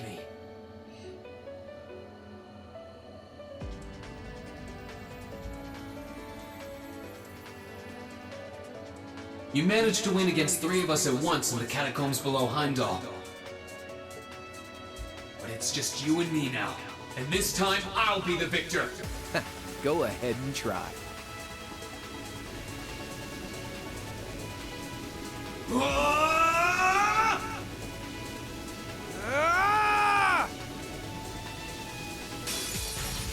All right, you ready, Reen? Let's move. Yeah! Gotcha! My turn. Ha! Let's move. Ha! My turn. My turn. Let's move. Eat this! My turn. Not bad. My turn. My turn. My turn. Too easy. Let's move. Let's move. Shoulder the dead cross. Let's move. Gather on my blade. Strike! Here we go. That didn't kill him?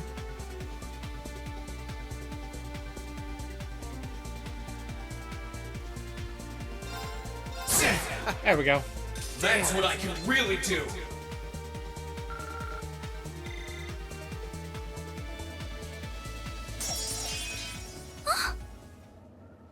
Huh.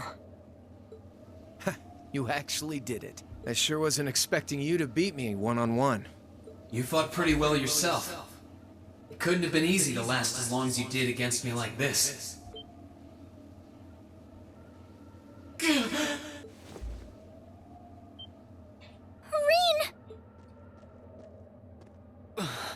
Why did this have to happen now? Guess your luck ran out. We finally caught up to you. Using it, Well, using it aren't while you, under Mr. control for the Popular? first time and pushing yourself like that was maybe not the smartest idea. But I think you may have been slightly too reckless this time. That wasn't a bad fight. Even if you lost, at least you tried, I guess. Your Highness, please move away from me. Hey, don't be too rough with... Look sharp! Oh, yep, here comes the cavalry. The Crimson Wings?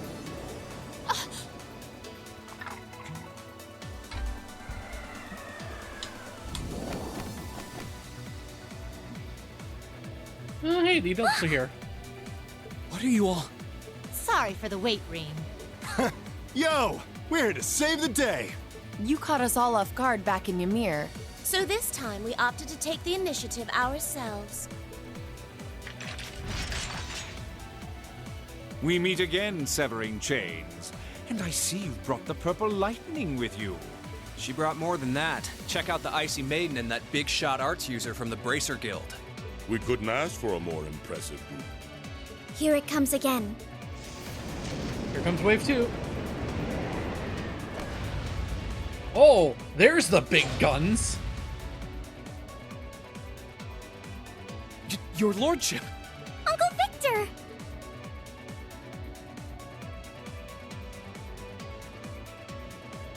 It's good to see you again, Rain. And it relieves me to see you're none the worse for wear, Your Highness.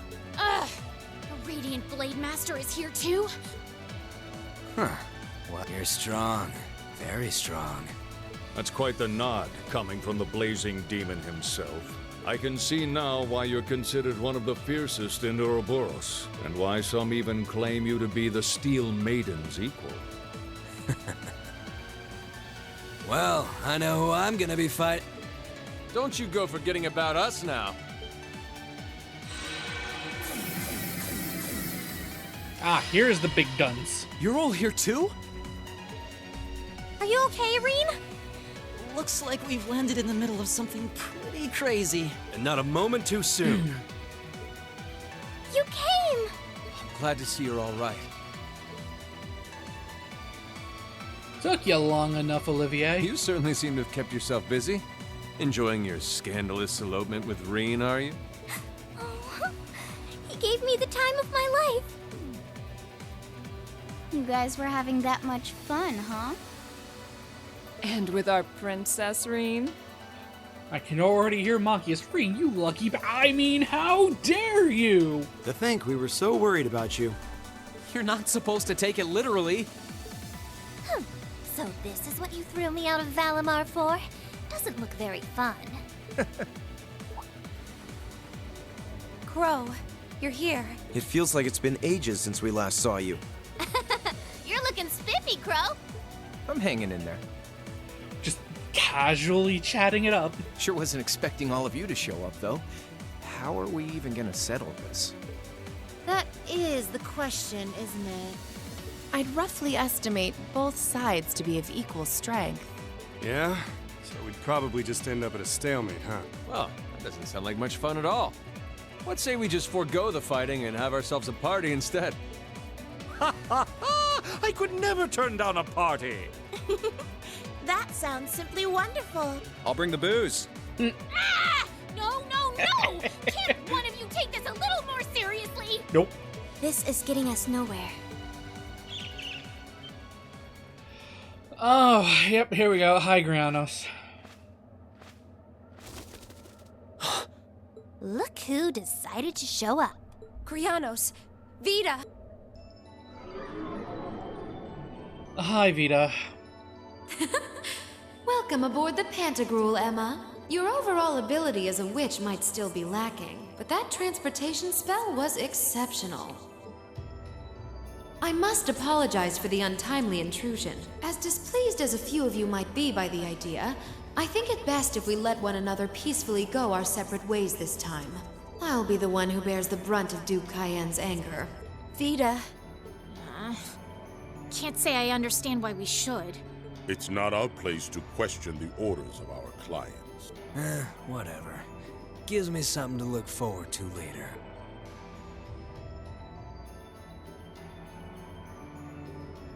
It's either we peacefully part ways, or we're making sure the Panther is not flying anytime soon. Your choice.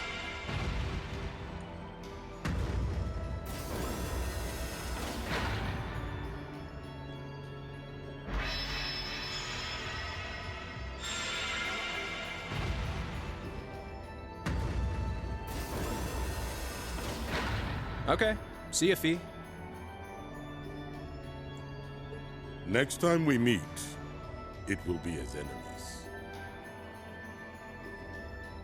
Yep, I know. Aww, I was kinda hoping we'd be able to talk some more. I expect we will have multiple opportunities to do so in the near future. Well, catch you later, Phantom Thief. Or not. You do know that no one likes your stupid pranks, right? Tut tut!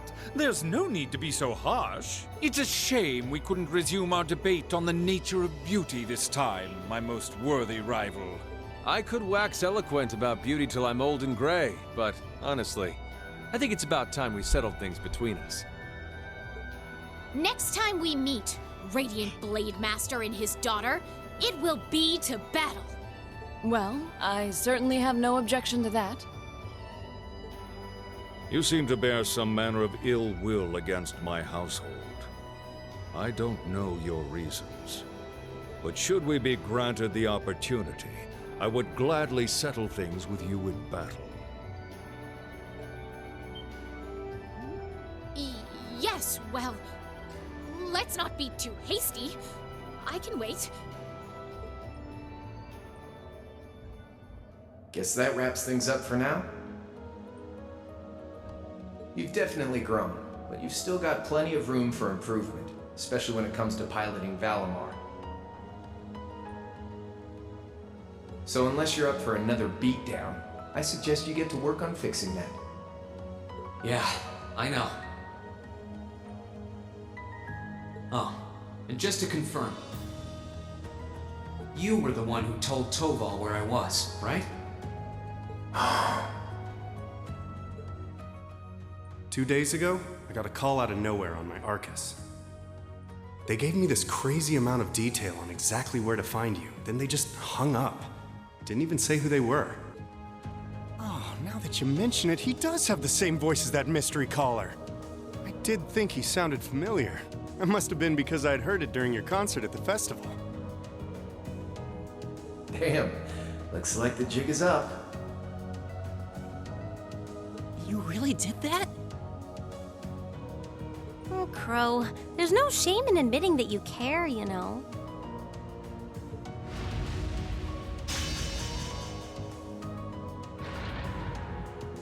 And if I might be so bold as to offer a word of advice, get Valimar a better sword, one like yours.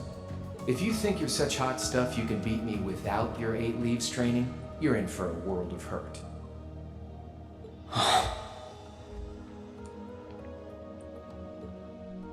Correct choice of armaments is indeed paramount. Selecting one the Awakener is well suited to will increase combat efficiency exponentially. I can't pretend to know much about this kind of thing. He's right. Eastern blades like my Tachi are the heart and soul of the 8 Leaves, 1 Blade style swordsmanship. All right, I'll take your advice. And when I've got myself one, I'll finally take everything back. The Academy, Elise, and even you, Crow.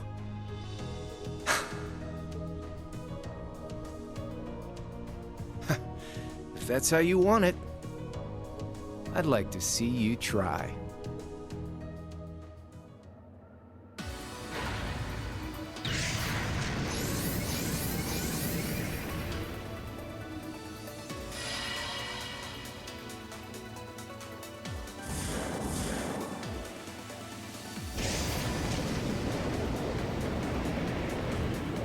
Yeah, imagine if they just missed.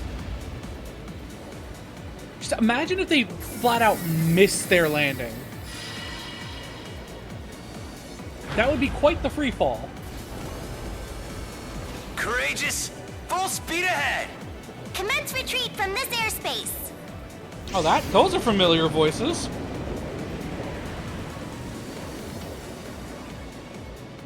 There's two familiar voices.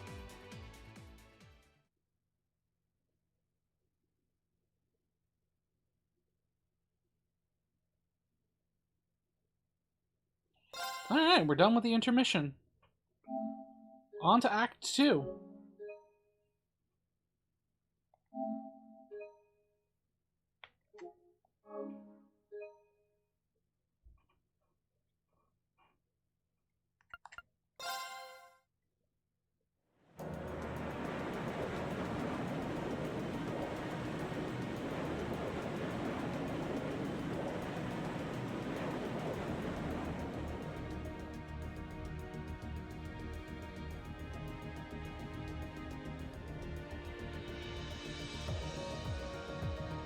If that is all, I will return to a state of inactivity. Thanks for all you've done, Valimar. I'll be counting on you if anything else comes up. Acknowledged. Prepare yourself for your next encounter with the Azure Knight, my awakener. Don't worry, I will. We lost last time, but I know that's not all I'm capable of. As long as we're all together, I know I can get stronger. I eagerly await your results. Looks like he went to sleep. So, this is what the Great Ashen Knight looks like up close, huh? I've heard all manner of rumor about it, but I never expected I'd stand in the presence of a legend. I can't possibly begin to thank you enough. I don't know what I would have done if you hadn't come to my aid. I'm so glad there's you. been so much Really. voice acting, by the way. And that goes for everyone else, too. Thanks for coming to rescue me, guys. We're just happy you're okay. Just don't scare us like that again, alright? True. We were all on edge waiting for you to get back. And yet you somehow managed to come out unscathed with Her Highness in tow. You make it sound like it was easy. Well, easy or not, it was worth going on board. So funny enough, I'd say their invitation worked to my benefit more than theirs. I guess there's no harm in looking at the positives now that all's said and done. Look at you, acting mature and all grown up. Brings a tear to my eye. Looks like we have some catching up to do. I'd like to follow Reen's lead and extend my thanks to each of you as well. Thank you, all of you. And, dear brother, it's a relief to see you safe and sound. Though I never pictured my great escape would end with you in this airship of all things. We did time our appearance fabulously, if I do say so myself. My only regret is that we weren't able to blow in with a storm of rose petals when we boarded them. Perhaps I should have asked Emma to look into the feasibility of making such a magnificent entrance. Oh man, that would have been so cool! Well, it's probably not impossible. Emma, don't humor him. Now you're just being silly. Sounds about right for our prince. Well, at the very least, I'd say we're clear of any immediate danger. And given this opportunity, I'd like to sit down with you to discuss our situation and exchange any pertinent information. But first, I think we have a few more reunions to celebrate. Reen! There she is. The original wife. Toa! George! I thought I heard your voices when we started flying away from the Pantagruel. So you were on board too? You bet. Good to...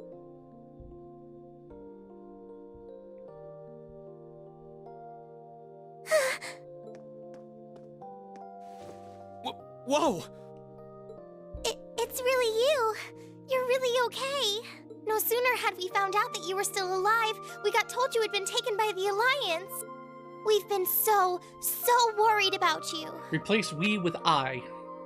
I'm a real troublemaker, aren't I? Sorry, Toa, but I'm glad to see you and George made it out okay. Everything I've said to you has been at the back of my mind ever since we parted ways in Trista, and it's kept me going every step of the way. So, thank you. Oh, you remembered. You promised me you wouldn't die. And you didn't. And then there was the promise you made during the festival after party. You said that next year you'd work to make the Academy even more wonderful than it is now. We still need to work on that one, but I know you're not the kind of guy who'd go back on his word. See? Reen's a guy you can count on.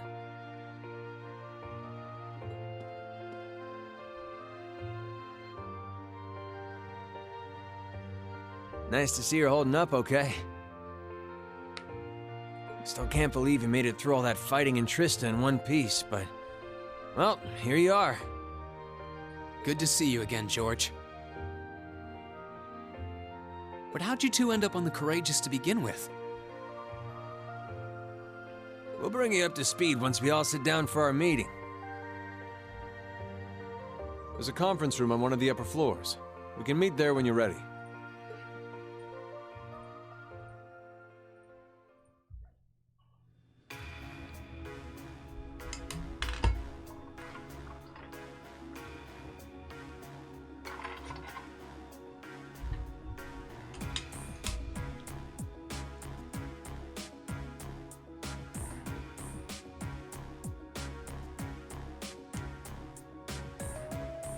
The Courageous began its independent operations right before Heimdall was first occupied.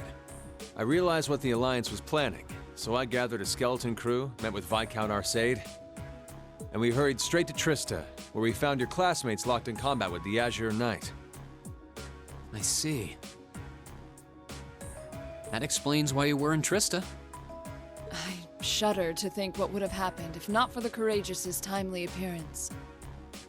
What have you been doing since then, Father? I hadn't heard anything about your whereabouts until now. Eventually, we were able to shake off the Azure Knight's pursuit. And we've been traveling around the country ever since, preparing to find you and take you on board. George and I haven't been here long. The principal managed to get in touch with the Courageous without anyone noticing and sent us here. He did? I hope he's still alright. By the way, what happened to Major Vander? You two are always joined at the hip. Alas, he is currently indisposed. His military obligations have him heading up the 7th Armored Division in Western Erebonia. They're working with your former instructor, Major Neidhart, as well. With him, too? So he's over in the West now. Huh. I should have known the 4th Armored Division's ace wouldn't get his ass kicked so easily. Oh, right. Dad said he'd heard from him too, remember? Still, the west side of the country contains Marquis Hyarm's Sutherland province, along with Duke Cayenne's Lemaire province. The fighting there would no doubt be even more fierce than it is here. Correct. A large percentage of the Imperial Army's military strength still remains intact. But the Noble Alliance forces' constant attacks have put them at a disadvantage. On top of that, a number of townships in the region have been caught in the crossfire and suffered great losses. That's terrible. I'd heard as much, but it still pisses me off to hear it.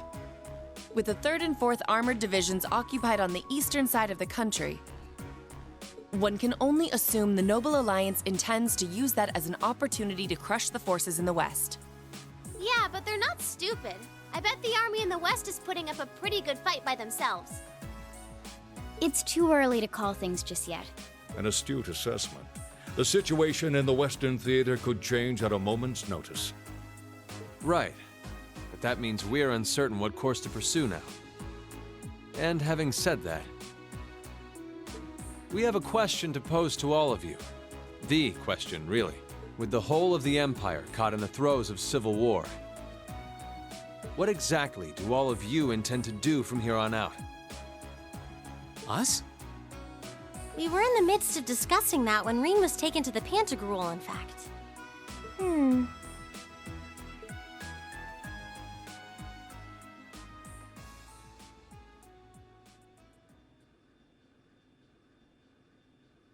This is a full-on war, and our fellow Erebonian countrymen stand on both sides.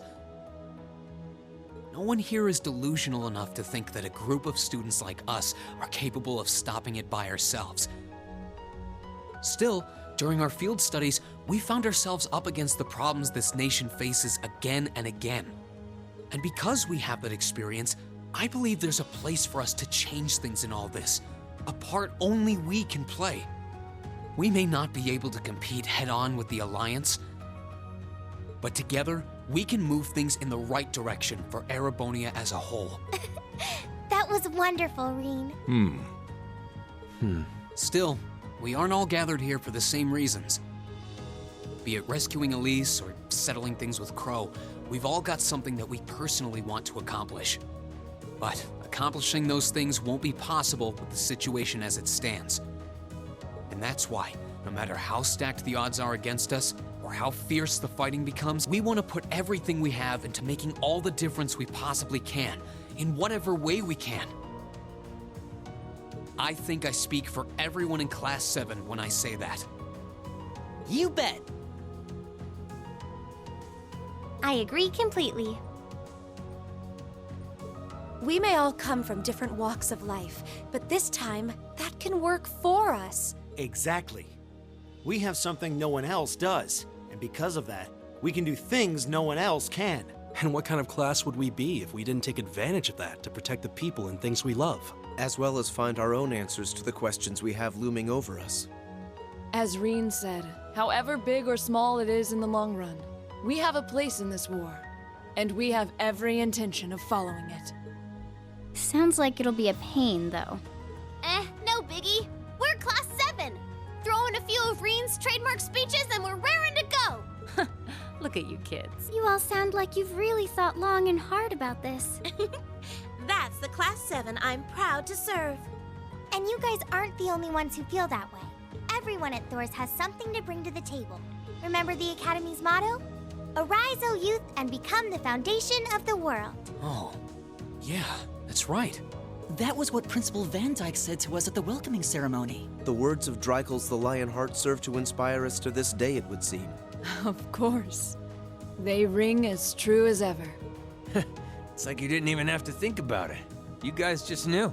Yeah, you should be proud of yourselves. And it's true that Thor students are scattered all over the country right now. But I'm sure that each and every one of them are fighting too, and they feel the exact same way that you guys do. I understand.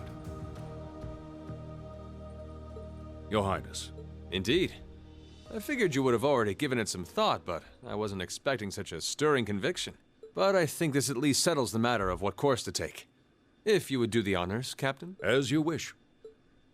We're about to do something neither side would ever expect us to do. We're going to entrust this ship to you. From here on out, the Courageous is yours to command as you see fit. Oh boy. What? What? Father, that was a shout. Would you mind elaborating? It means exactly what it sounds like. The operation of this ship will be left entirely to your discretion. I imagine your journey to make a difference in this war needs a home base to begin from. Well, yes, but... But then what will you do? We plan to disembark and make our way to the western provinces. Once there, we'll begin working with the 7th Armored Division and the other neutral forces in the region. The intention is to ensure that as few innocents as possible are harmed by this conflict. I was actually worried this airship might prove a bit too conspicuous to aid us in pursuing that goal. But with us headed west, we'd be leaving all of eastern Erebonia in your hands. Ah, yes. The real reason, using us as a distraction. What? I see. That does make the most logical sense. Kinda. If we got the Courageous, we could give our third faction some real weight. Neither side could afford to ignore us. I'm not even sure the guild could come up with a plan this wild. Well, it's fair to say I've learned a lot from the way the guild's members handle things, yourself included. Oh, and Alphen? Yes? I'd like to ask you to remain on board the Courageous as well. This ship is technically the property of the Arner household, fathers in particular. It should give them a certain freedom to act if they have concrete backing from a member of the Imperial family.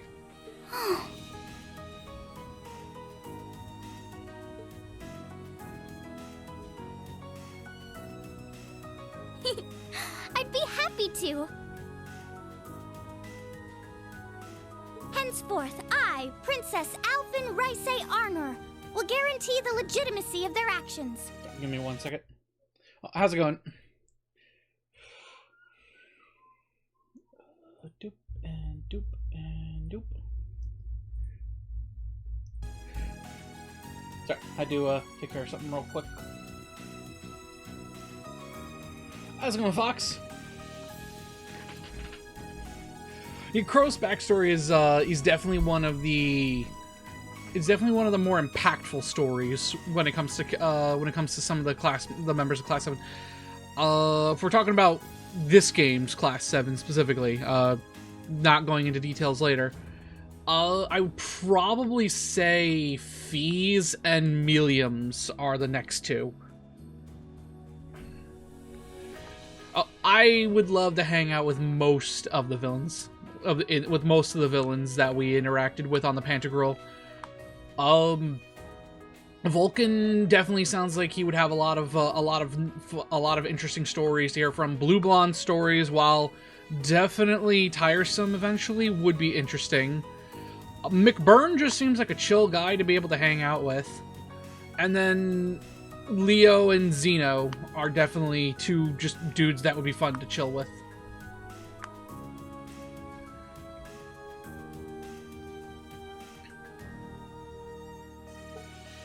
So do whatever you see. And then need I say more about Scarlet? Full support.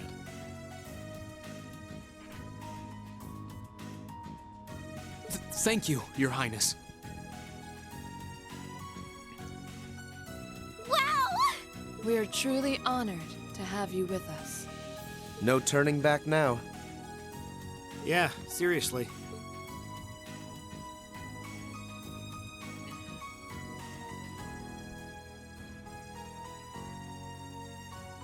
We hereby humbly accept custody of the Courageous. Please, leave Eastern Erebonia to us. We'll be counting on you then. I'm looking forward to toasting your future successes. Like, truly, do I need to say more about wanting to hang out with Scarlet?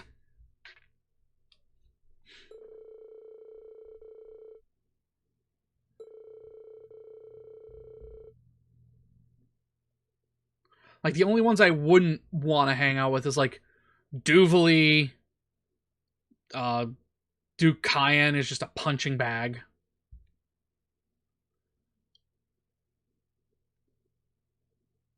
And then it's just dangerous to say anything about Altina.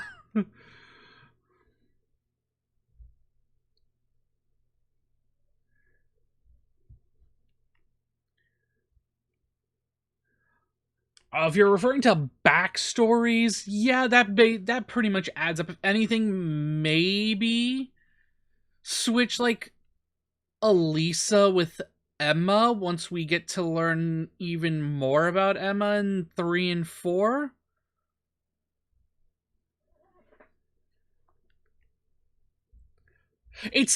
The danger isn't Altina's bad side, the danger is Altina.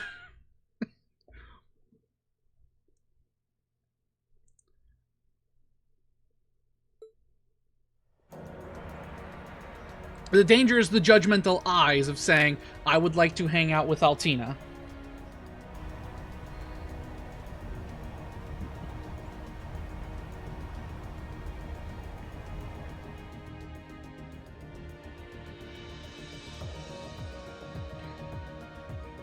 I'm leaving you in charge of the Courageous's day-to-day operations. Ah, yes, it's time for the tiny captain. Yeah, true. And not to mention, I didn't even think about Sarah, because while Sarah is technically a Class 7 member, she's a teacher, so my brain didn't think about adding her into the story. I don't doubt you'll make a fine acting captain. It would be an honor. All right, time for the birth of Little Captain. Oh, you're not wrong. It's, like I said, my brain didn't think to add her since she's the teacher and not a student. Ah, cool. Yeah, dialogue's over. Now I have to read. Wow, it really does suit you. Yeah, size is just right, too. Fortunately, I had a spare on hand that was a size smaller. That is quite fortunate. Plus later again, she's kind of the mentor figure, and she does end up becoming playable. Oh, I know. You're kind of like a cute mascot, like a human Mishi. Perhaps we should capitalize on this opportunity with an irresistible line of Captain Toa merchandise. That sounds like a wonderful idea. Oh, you two are terrible. Gotta say, that's a nice touch, Toa. Really suits you. Yep, you definitely look the part of a captain with it. I think things will be just fine here in our absence.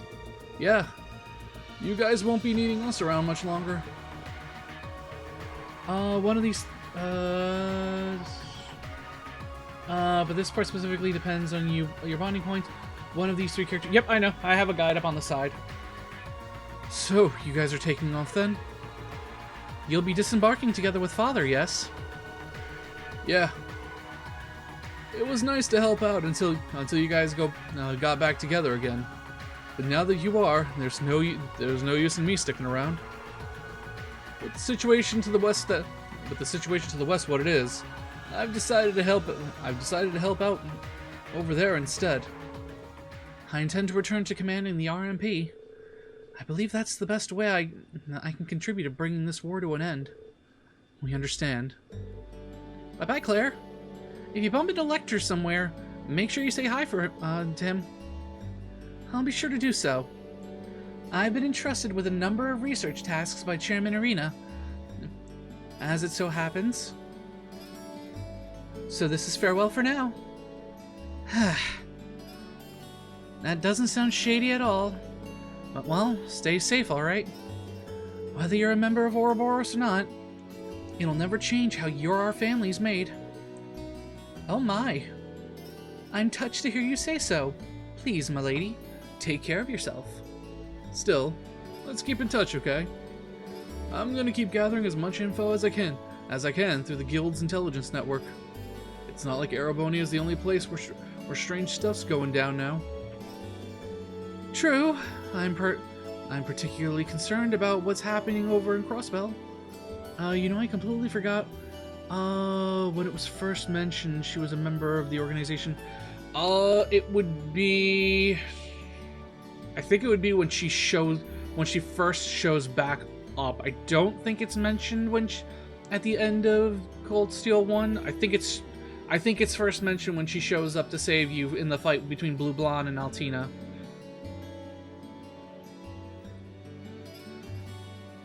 It could be mentioned in some tertiary material for Cold Steel between 1 and 2, but I have no idea.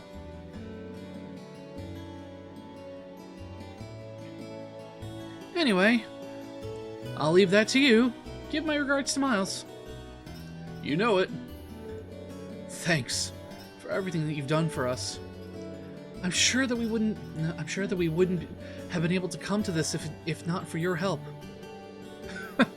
Hey, no need to get all stiff all of a sudden. You're embarrassing me. We may be working separate from now on, but I intend to do all I can to aid you in the future. Take care, everyone. Reen, I'd like you to accept this. I hope that it will prove to be of some use to you in the challenges ahead. Thank you, Captain. You've done so much for us. Especially in Ymir. I can't begin to thank you enough for helping to protect my hometown. You needn't thank me. I just did what I felt was right. I wish you all the best in the future. Not as a member of the RMP, but as a graduate of Thor's military academy. Thank you. We'll do all that we can to meet your expectations. Yowza! Things are getting nice and steamy over there, huh? Oh? Uh-oh. I feel like I'm losing in the race for most reliable big sister figure all of a sudden. As if you were even in that race, Sarah. Well, you get a gold star for trying. Well then, it's time we bid you all a fond farewell for now. Chin up, Alphen. I'm counting on your charm to keep everyone motivated. May the goddess be with you. I look forward to the stories you'll have to tell when next we meet, Laura. Good luck, Father.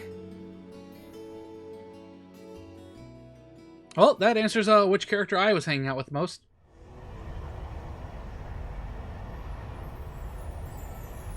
I mean, technically speaking, you could say she was a big sister, but I would never put her in the reliable big sister category, more the drunk big sister category. Well, there they go. Ah, I see what you mean. Yeah. Though, Claire is also in that same waifu category, and, I still put Claire above Sarah. You think they'll be okay on their own? Only the goddess herself knows for certain. Still, with some already calling this a second advent of the War of the Lions, I can only hope they make it through unscathed. They don't bear the symbol of the horned lion for show. Yes, I suppose you're right. And the same goes for me, too. I can't very well call myself a Thor's alumnus and fail to deliver. Well, aren't we birds of a feather? Proud Fair enough. Thor's graduates unite. I like Sarah too, I just personally like Claire a little bit more. I'll be in touch with them plenty in the coming weeks, so don't worry. The old guard will do as it must to keep watch over the young and vigilant. I think her backstory just hits me a little bit more. Speaking of the old guard, Chancellor Osborne was also a Thor's graduate, was he not? Yes, he was. Sorry to say, I can't picture it. Was he now?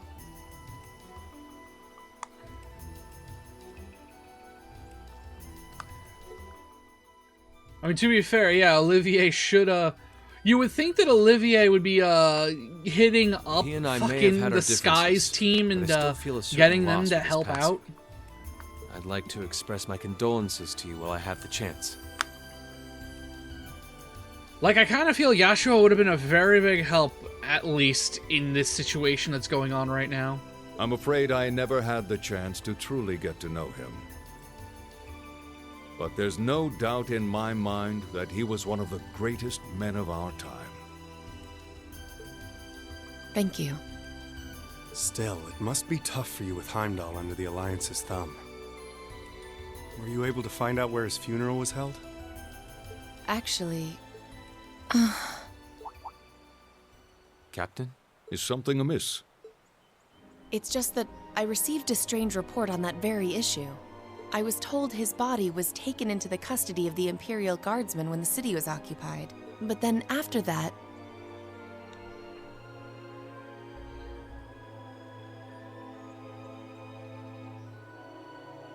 True. It simply disappeared at some point. His body disappeared, you say? That doesn't sound suspicious in the slightest. Disappeared, you say? Is it possible the reformist faction could have taken it from them? I'm afraid I don't know. It is possible that the intelligence division did something to that effect. A disappearing corpse is certainly cause for concern.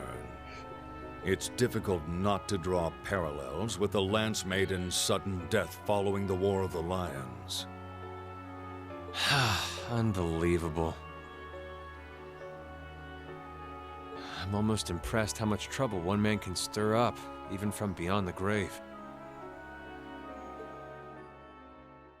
He had so many plots in motion, I doubt even his death put a stop to them all. That's not ominous in the slightest.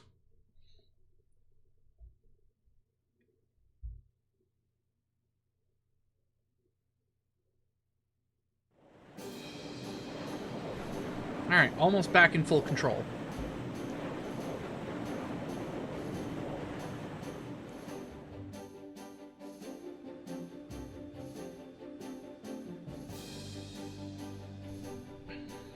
No change in weather or wind direction since entering Kreutzen provincial airspace. We are currently cruising at a speed of 3,000 SPH. Nothing abnormal detected on the radar thus far. Detour around the Twin Dragons Bridge, staying within the clouds. Take extra care that we aren't noticed by the Noble Alliance's surveillance. I do remember he does appear in Trails in the Sky 3, and he also appears in Trails to Azure. Who, Olivier, or Olivert, or... you're referring to Olivert still, right? Yes, ma'am.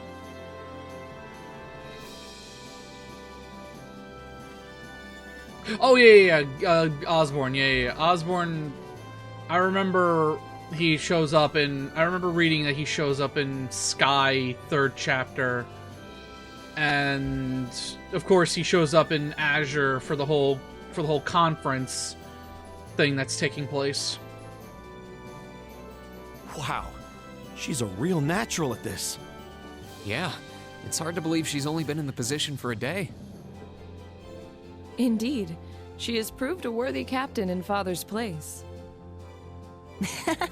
As if anyone could fit the role better than our student council president. She still looks like a mascot character, though. That's just one of her many charms. Yeah, and besides, I can feel at ease knowing she's in charge. So, today's the day we start our journey anew, right? Right. We settled what we'll be doing last night. Now all that remains is to do it.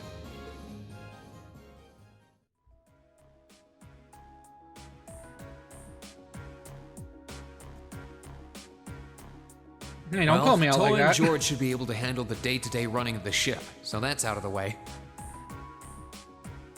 And whatever we decide, it's not like we're going to be able to do anything major today. Still. It's a little ironic, though, that 2 of my favorite characters in this game are voiced by the same voice actors. 3, technically, if we count stuff that happen when we're counting stuff that happens later on with the 3rd character. I think it's time we start hammering down exactly what we're going to be doing from tomorrow onward. In theory, the Courageous gives us the ability to fly around the whole country with ease. But, in reality, the Noble Alliance has control over most of Erebonia, so we're limited in where we can actually go. Yeah, we don't want to risk getting too close to Alliance territory. We'd run the risk of being captured, or even worse, being shot down. It's sad to think how we barely have anywhere we can land with an amazing airship like this at our disposal.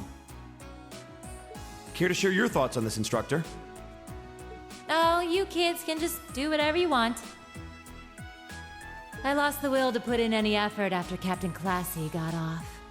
Ah, yes. I keep forgetting that she does chase silver foxes. You slacker. I'm pleased that you think so highly of my father, but... Maybe Laura can hook you up with a one-on-one lecture on the Arcade School of Quartzmanship, if you know what I'm saying. I was kidding. In all seriousness, if you need more people fighting in whatever you end up doing, I'll be happy to help you out. Just don't forget that the Courageous was entrusted to you kids, not to me. If you want my advice, then you got it. But you need to be able to make all the important decisions on your own. Of course. You almost sound like an instructor for once. Almost. Getting back to the matter at hand. Ah, there's the wife. We don't need to decide everything right at this moment. The OG one. What say you to figuring out how and what for now? Come again? I assume what would be our overall goal. Something realistic that we can all work together towards. And the how would be a basic idea on how we intend to achieve it? Uh-huh. It's a little trick we use in the student council. It's easier to get motivated when you have a specific goal in mind. You guys were doing the same kind of thing in the weeks before the Academy Festival, remember? The concert was what you were working toward, and all your other planning was how you intended to pull it off. I see. That makes sense. We did spend a lot of time before and during the festival working out all the details, come to think of it. Not to mention taking care of the things we couldn't plan, like the strange stuff at the old schoolhouse. We were coordinating with all of the other classes and clubs at the same time, too. When you break it down step by step, we did so much without even realizing it. And we may have our own personal goals right now, but if we can wrap those up into one overarching goal, it won't seem half as much. How about making it something related to the Academy itself, then? I was thinking the exact same thing. I wonder what's happening there.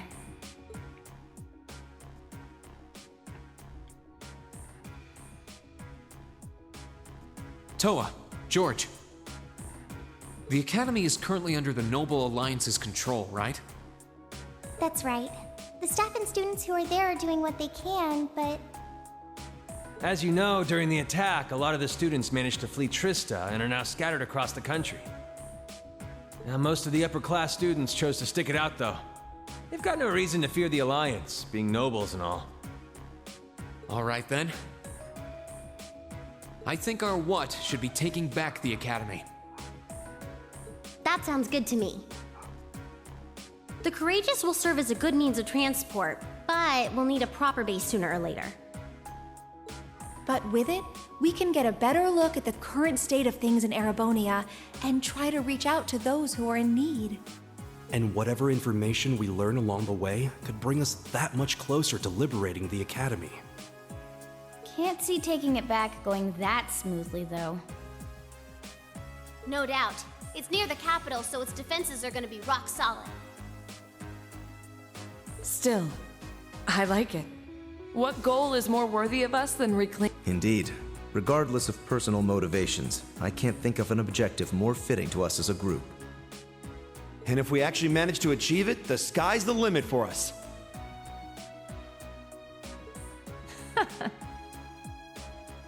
I'm genuinely moved by your positivity. Well, their optimism is probably their strongest point. We were thinking of something along the same lines, in fact, so it works out. And hey, if we all thought about it, what's to stop the others from thinking it too? So if you happen to bump into anyone who escaped from the Academy, why not go and ask them to join us? I'm not saying it has to be your primary focus or anything, but the more people we have on our side, the better. That's a great idea!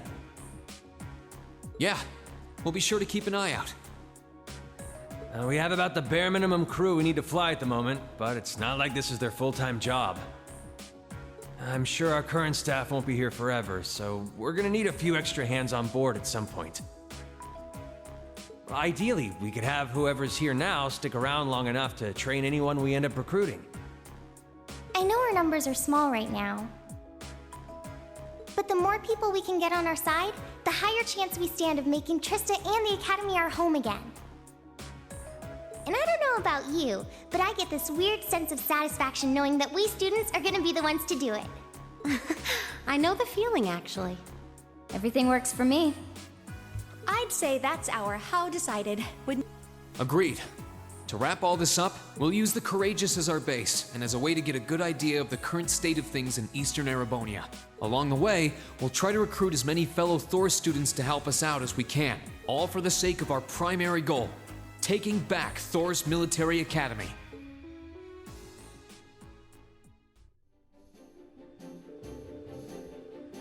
Well, I suppose what we need to decide next is where we should head for first.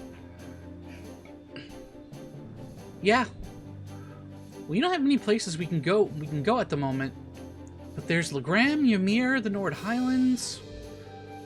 We're able to land at the 4th Armored Division's base too, right?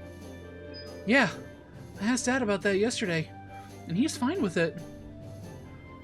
Probably better for us to swing by all of them once, really. Oh, almost forgot. Prince Oliver sent you a few requests to take care of. You did? Oh, joy. The details are all right. The details are all right behind you. Behind us? Oh, there's an orbital computer here. I've only really used one in class. No need to fear. Technology doesn't bite. Plus, it'll be easier in the long run for you to grab stuff from there. So go on, take a look. Sure. Oh, lucky us. Oh, lucky us. These are made by the Epstein Foundation. So they're identical to the ones we used in class. Here we go.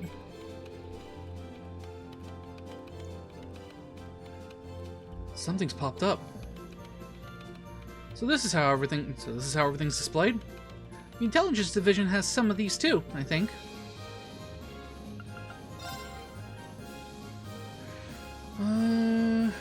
Batteries in trouble. GLEGam.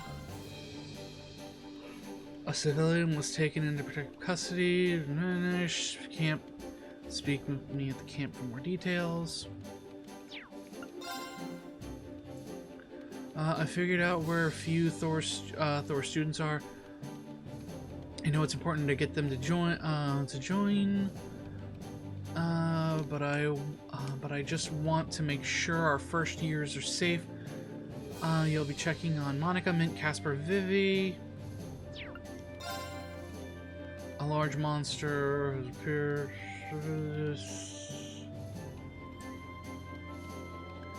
Okay. There's one for Nord, one from GLEGam, one from Gorelia's Proving Ground. Seems we've got plenty of work in store for us all over the country. And how I wish it were my imagination. I think I saw a depressingly familiar name on one of them as well. I'm kind of worried about the one Dad sent us.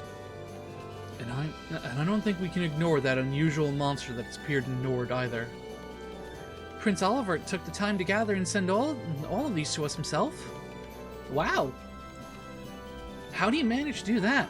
He just left for Western Erebonia. He's a guy with plenty of connections, especially through the Bracers Guild. He said he's going to keep finding stuff like this that he thinks you can handle and send them your way. How many you end up doing is up to you, but I'd recommend taking care of the more urgent ones at least. Understood. I don't think any of us mind one bit. Indeed. It helps bring focus to our goal of touring the region and helping those in need.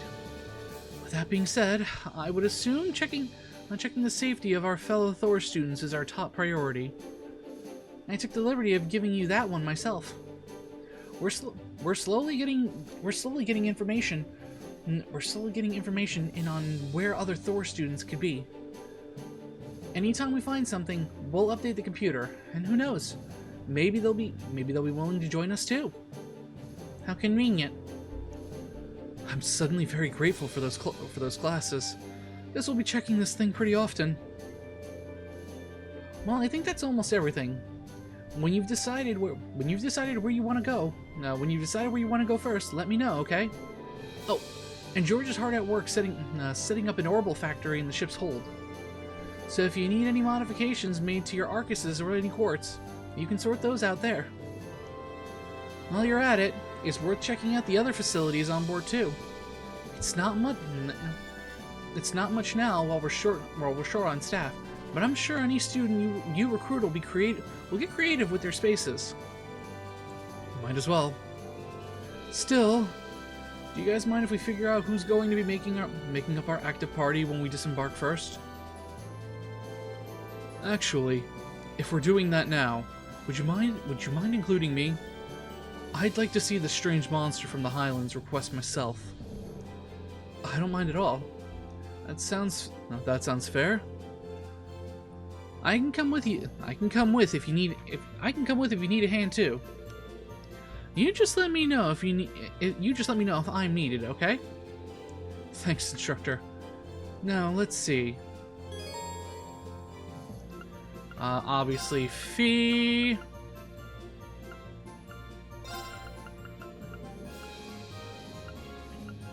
Actually, boop, boop.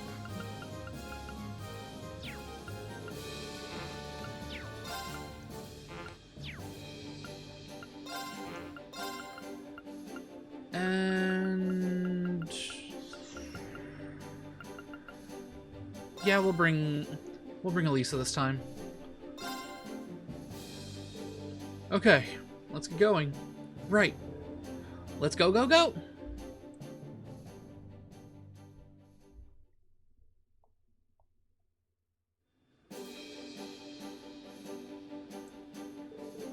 I should probably do as the instructor recommends and tour the facilities on board at least once before disembarking. There's not much, but it'd be smart to go see George in the ship's hold and pay Valimar a visit. Might be good to see Princess Elfin too.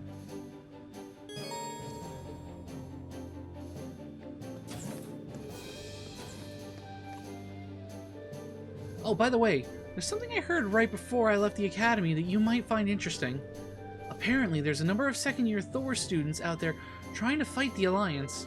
Really? Yeah.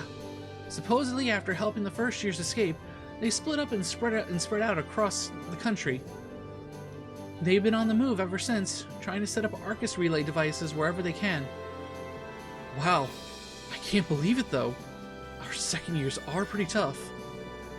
And don't you forget it. Seriously, if we can find them, I'm sure they'd be a great asset to our cause. There's a chance you'll run into them in a populated area. But I'm guessing you'll have better luck on the highways. I'll keep that in mind, Toa. Thanks.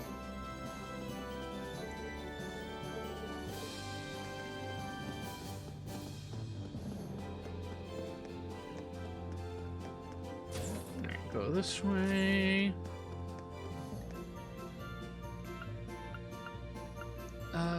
Let's go from top to bottom.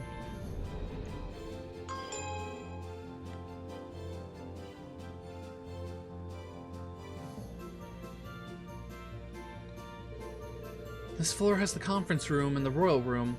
Ladders exclusively for Princess Elfin, obviously. But I bet we'll be using the former quite a bit.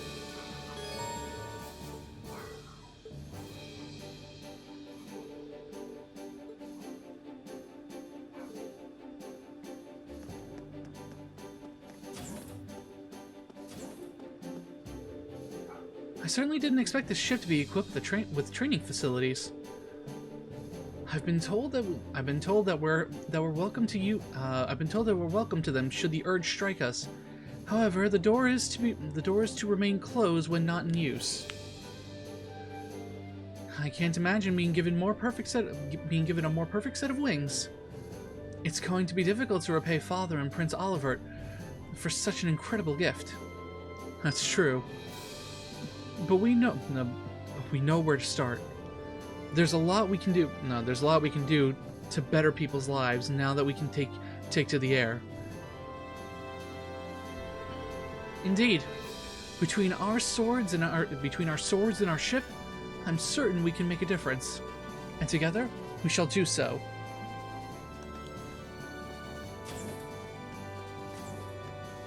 Alright, obviously those are locked up.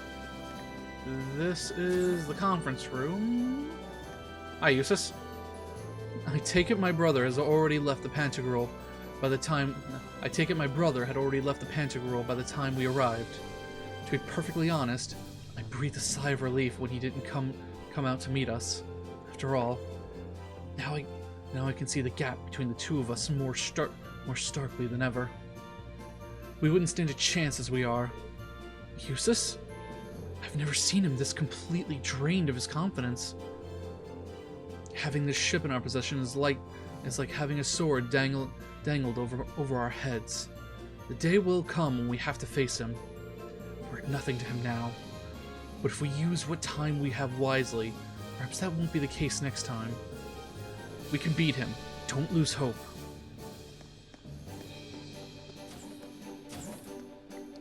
Hi, Elfin. Hello, Reen. Hello, Your Highness. What's the document you've got there? Oh, just a little formality I need to get through before we really get started. It's to show that control of this ship has been temporarily passed from our family to you, and that you've been given the legitimate right to use it as you see fit. Oh, right. Well, if you need my help to cross any T's or dot any I's, let me know. You've been gracious enough to join us on the ship, so the least I can do is help you out with whatever you need. Oh, don't worry. Half of being a member of the Imperial family is paperwork anyway. I can handle it on my own. Besides, you've already helped me more than enough already. Come to think of it, I never did thank you for saving me from the Pantagruel, did I? Properly, I mean. Thank you so much, Reen. I truly never expected that you would be my knight in shining armor. That's not something I need to be thanked for. Back in Ymir, I swore that I would rescue both you and Elise from the Alliance. I've completed half of that task, and now I've got to finish the job. Then let me help you with rescuing her. I'll be keeping a close eye on you all while I'll be come on, read.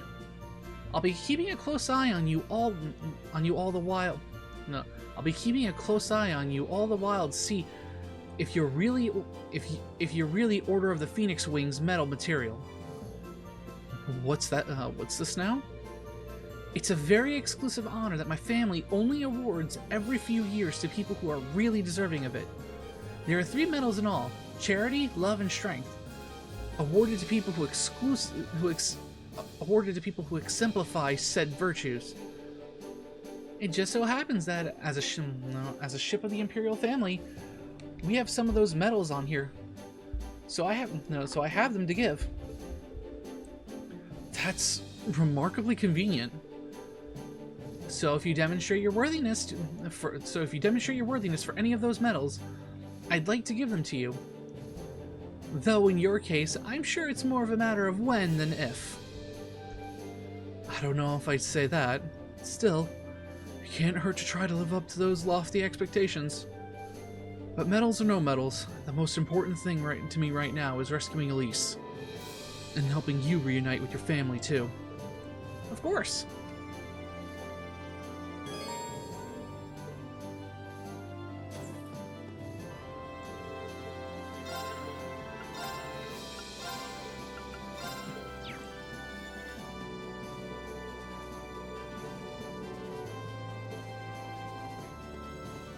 Alright, can't get any of those right now. On to the next floor.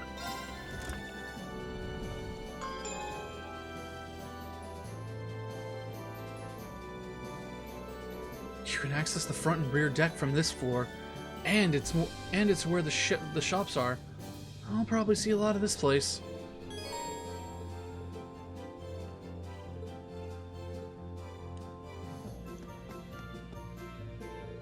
Ellie and I have been talking about what we should do now that we have this ship. Making sure everyone from Thor's is alive and well should definitely be one of our top priorities, if you ask me. I think it'd be helpful to have the entire lacrosse club on board, but the other students probably wouldn't hurt. More the better in my book. We'll need as many able bodies as possible when it's time to take back Thor's too. So let's get everyone we can. Yeah. Hey, Elliot. Doing some violin maintenance, I see. Yeah. Probably seems kind of strange, huh? I would have thought so too, but Prince Oliver changed my mind with a few choice words of encouragement. He said, "War or no war, the power of music never weakens. If the path of a musician is truly what you aspire to, then even the way you fight should reflect that and be your own." That makes a lot of sense coming from Prince Oliver too. He plays the lute, doesn't he? That's right. He's performed all over the country and even outside of it. I'm not exactly sure what he means about finding my own way to fight, but I'm going to try and figure that out. Maybe if I just keep on fighting while staying true to myself, the answer will come to me. I sure hope it does.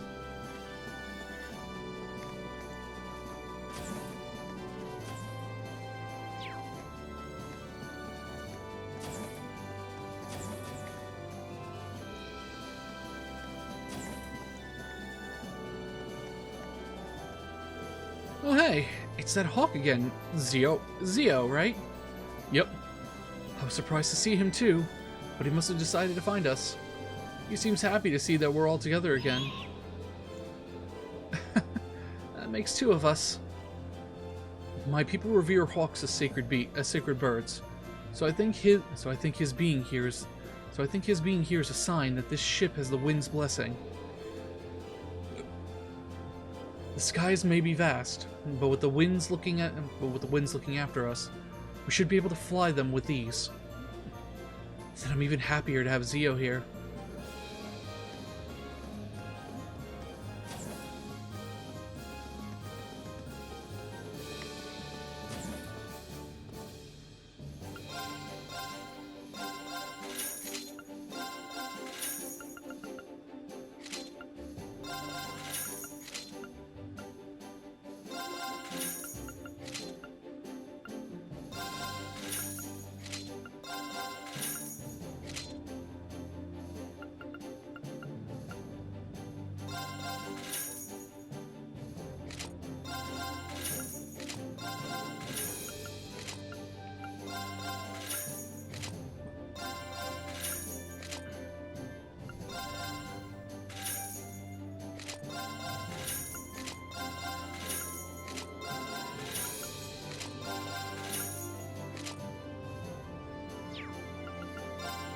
If I remember correctly, okay, so I can change Fee's shoes. It's just the armor I don't want to change, because right now she is at 100% evasion. So if I change that, if I change the armor, it's gonna affect her.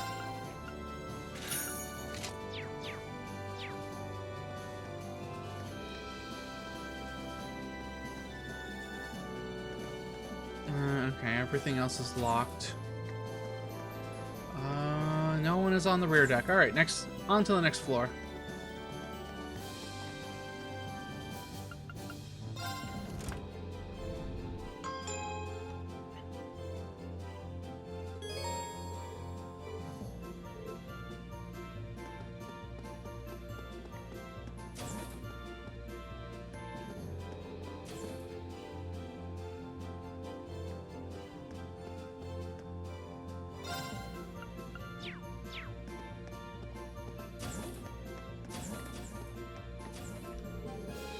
Oh, look!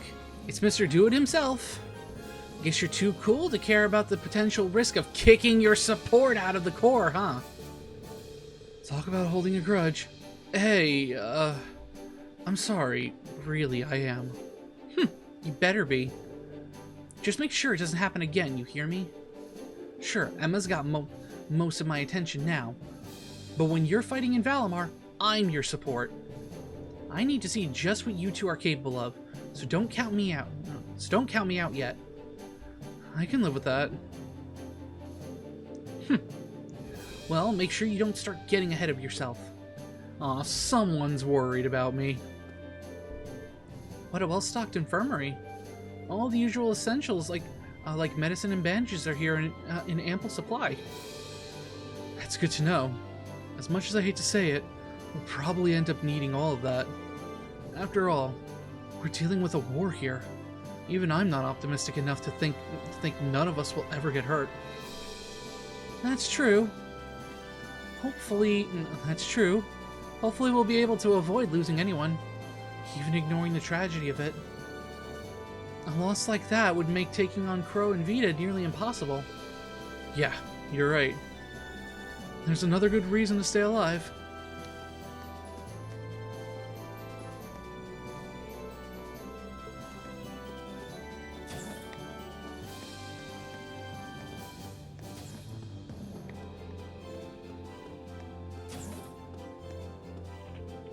The ship's got everything. The ship's got everything we could ever want. But how's it compared to the Pantagruel? Well, the Pantagruel's bigger and more luxurious, but the Courageous matches its step for step in terms of facilities, and it's more mobile. Got a cooler sounding name too. Thought so. And there's still room to add more. Oh, that reminds me. I had a chance to sit and chat with those two Zephyr members while I was on board. They weren't exactly in the chattiest of moods, of course, but it was pretty clear that they're still thinking about you. Well, that's nice. But you're my family now, and that's what's important. I'll find out what they're after. I'll find out what they're after if I have to do it myself. You don't. We're all in this together, and we'll help you get your answer.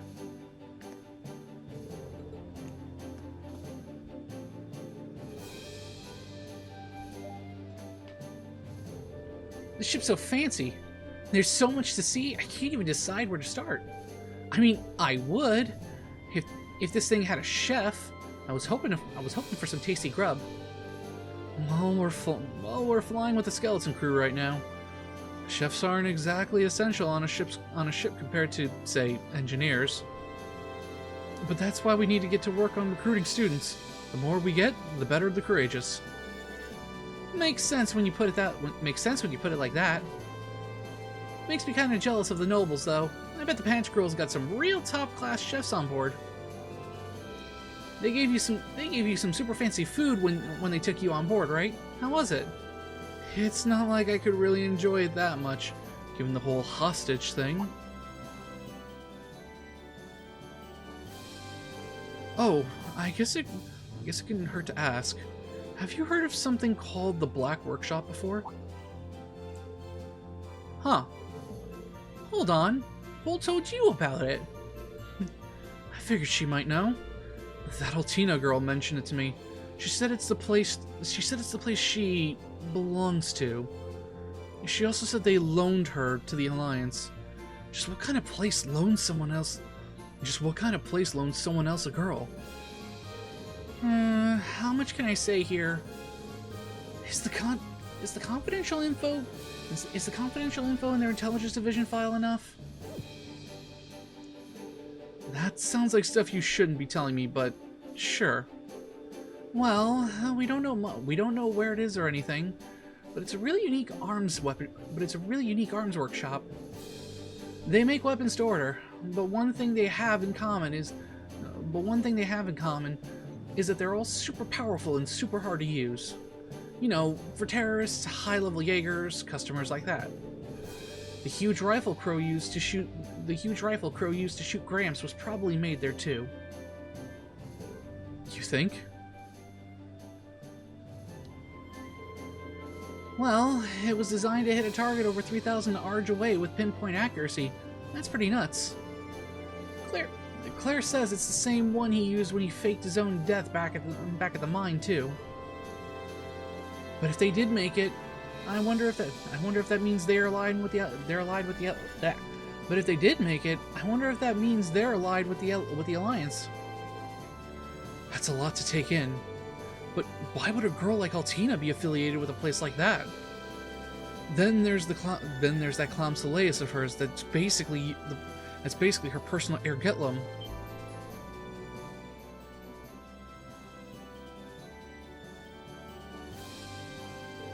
Wait a second. Does the Black Workshop make the combat shells or something? What about Ergetlum for that matter? Ding ding ding! Gramps used to do business with them through the intelligence division from what I hear. But about a year ago, I guess all contact with them just stopped. Lecter was trying to find out where the actual workshop was for a while, but he didn't have any luck. Is that so? Still, I bet you we're gonna run into that girl and her Sammy sooner or later. I'm getting a kind of rival vibe from them. You know, me and Lammy have got to keep up our training so we can beat them. We're gonna do 1,000 arm swings a day and 1,000,000 push-ups. And we're gonna be so buff you won't even know what hit you. Just be sure to do those arm swings on the deck and away from people so you don't hit anyone. Now that I know more about the workshop, though, it's more mysterious than ever. We might need to add them to our foes to watch out for list right under Ouroboros.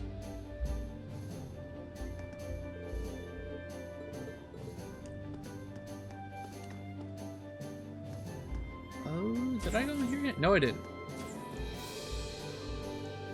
All the ship's operating manuals are on here, and shockingly are relatively easy to understand. In fact, the biggest hurdle to reading them is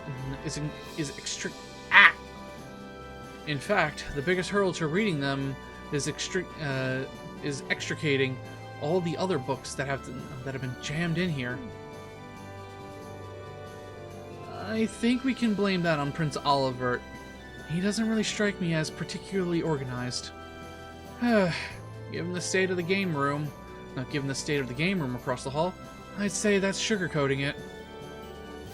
Maybe that's for the best.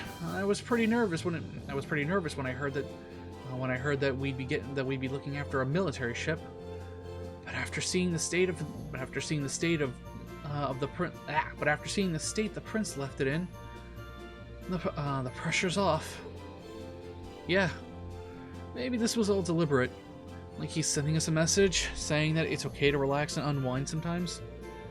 We obviously need to take our work seriously, but if he doesn't see any harm in taking a break, then neither do I.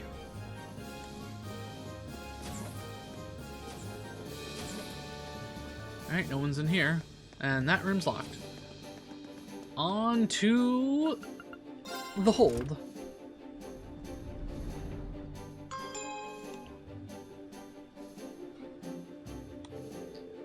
Nice. So this is where the Orbital Factory is. I could see myself coming here pretty often. George said he brought the Orbital bike on board from here too. Maybe it's here. Either way, I want to thank him. While I'm down here.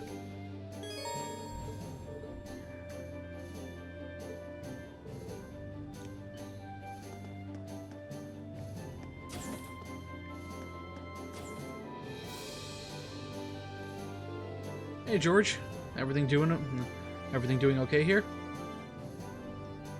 Oh, I'll check it out in a minute. Actually, hang on.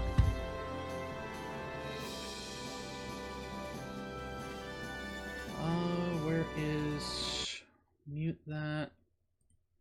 Oh, not trailer. I should say new Digimon that was shown in the Digimon game Twitter. Okay. Let's see.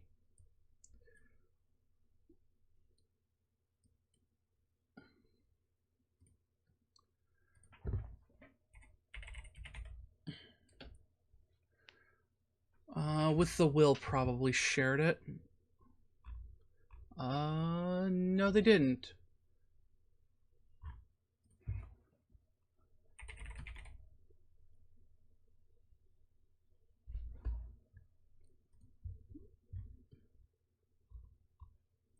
This one right here.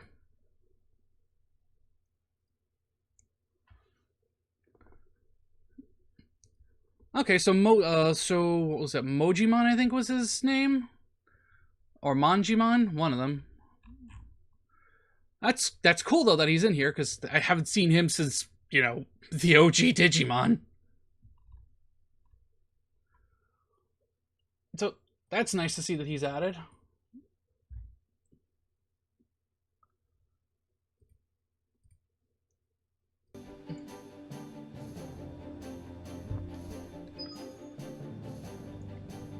Yep, I remember that was from the episode when when everyone got separated on File Island.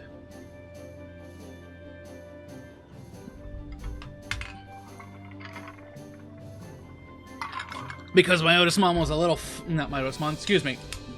Because Devimon was a little fucking bitch. Hey George, everything okay here? Yep.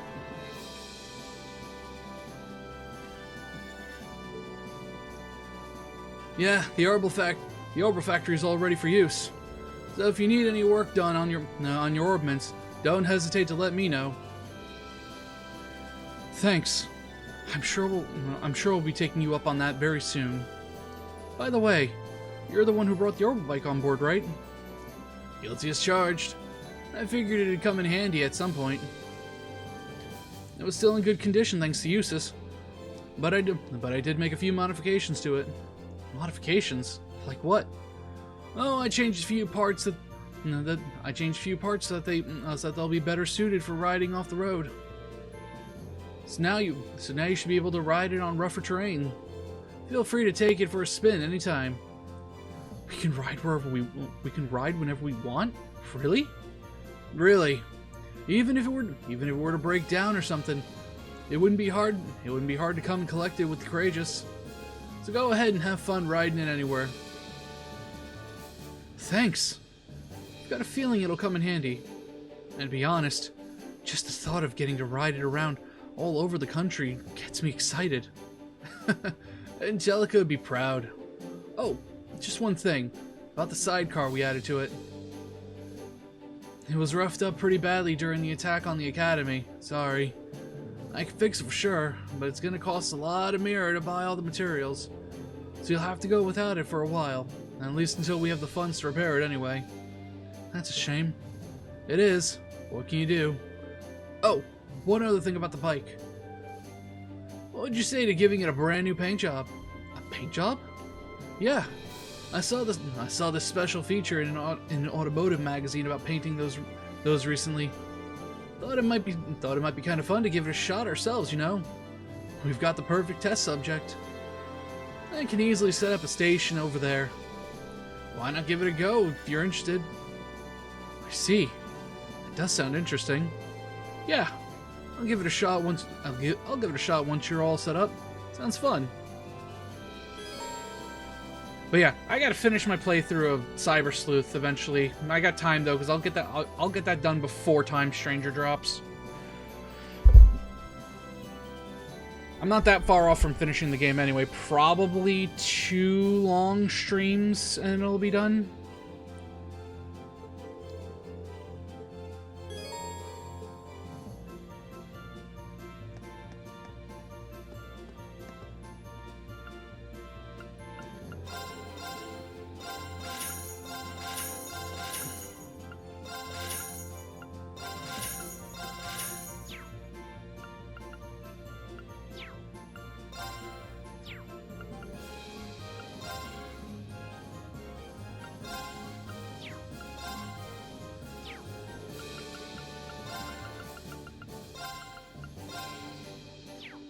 Ah, fuck.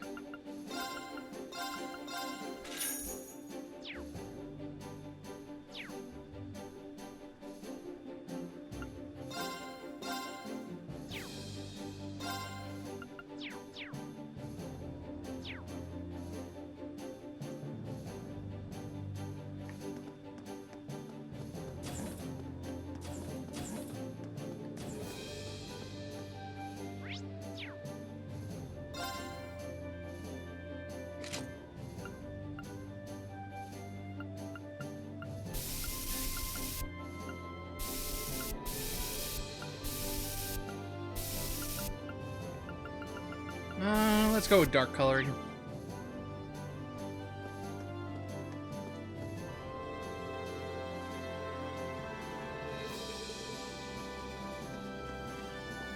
And, you know what? Let's go without the sidecar. Alright, how's it going, Valimar?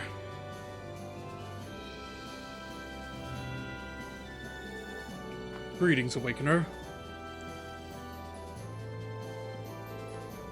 Hey, Valimar. I take it your manners are covered a little now? Affirmative.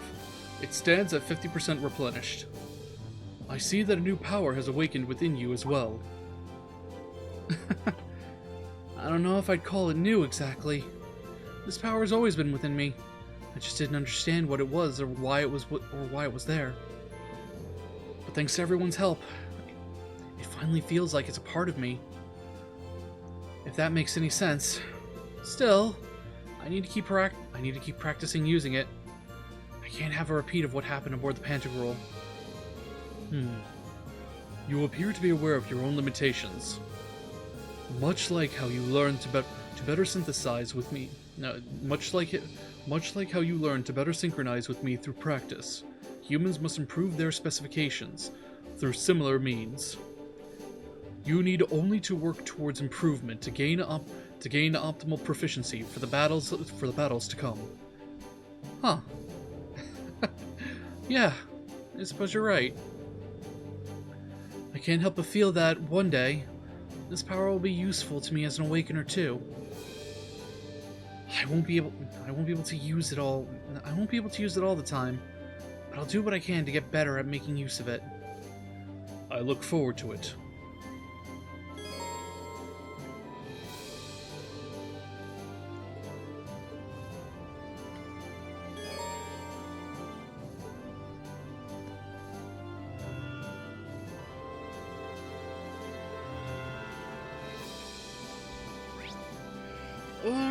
Alright.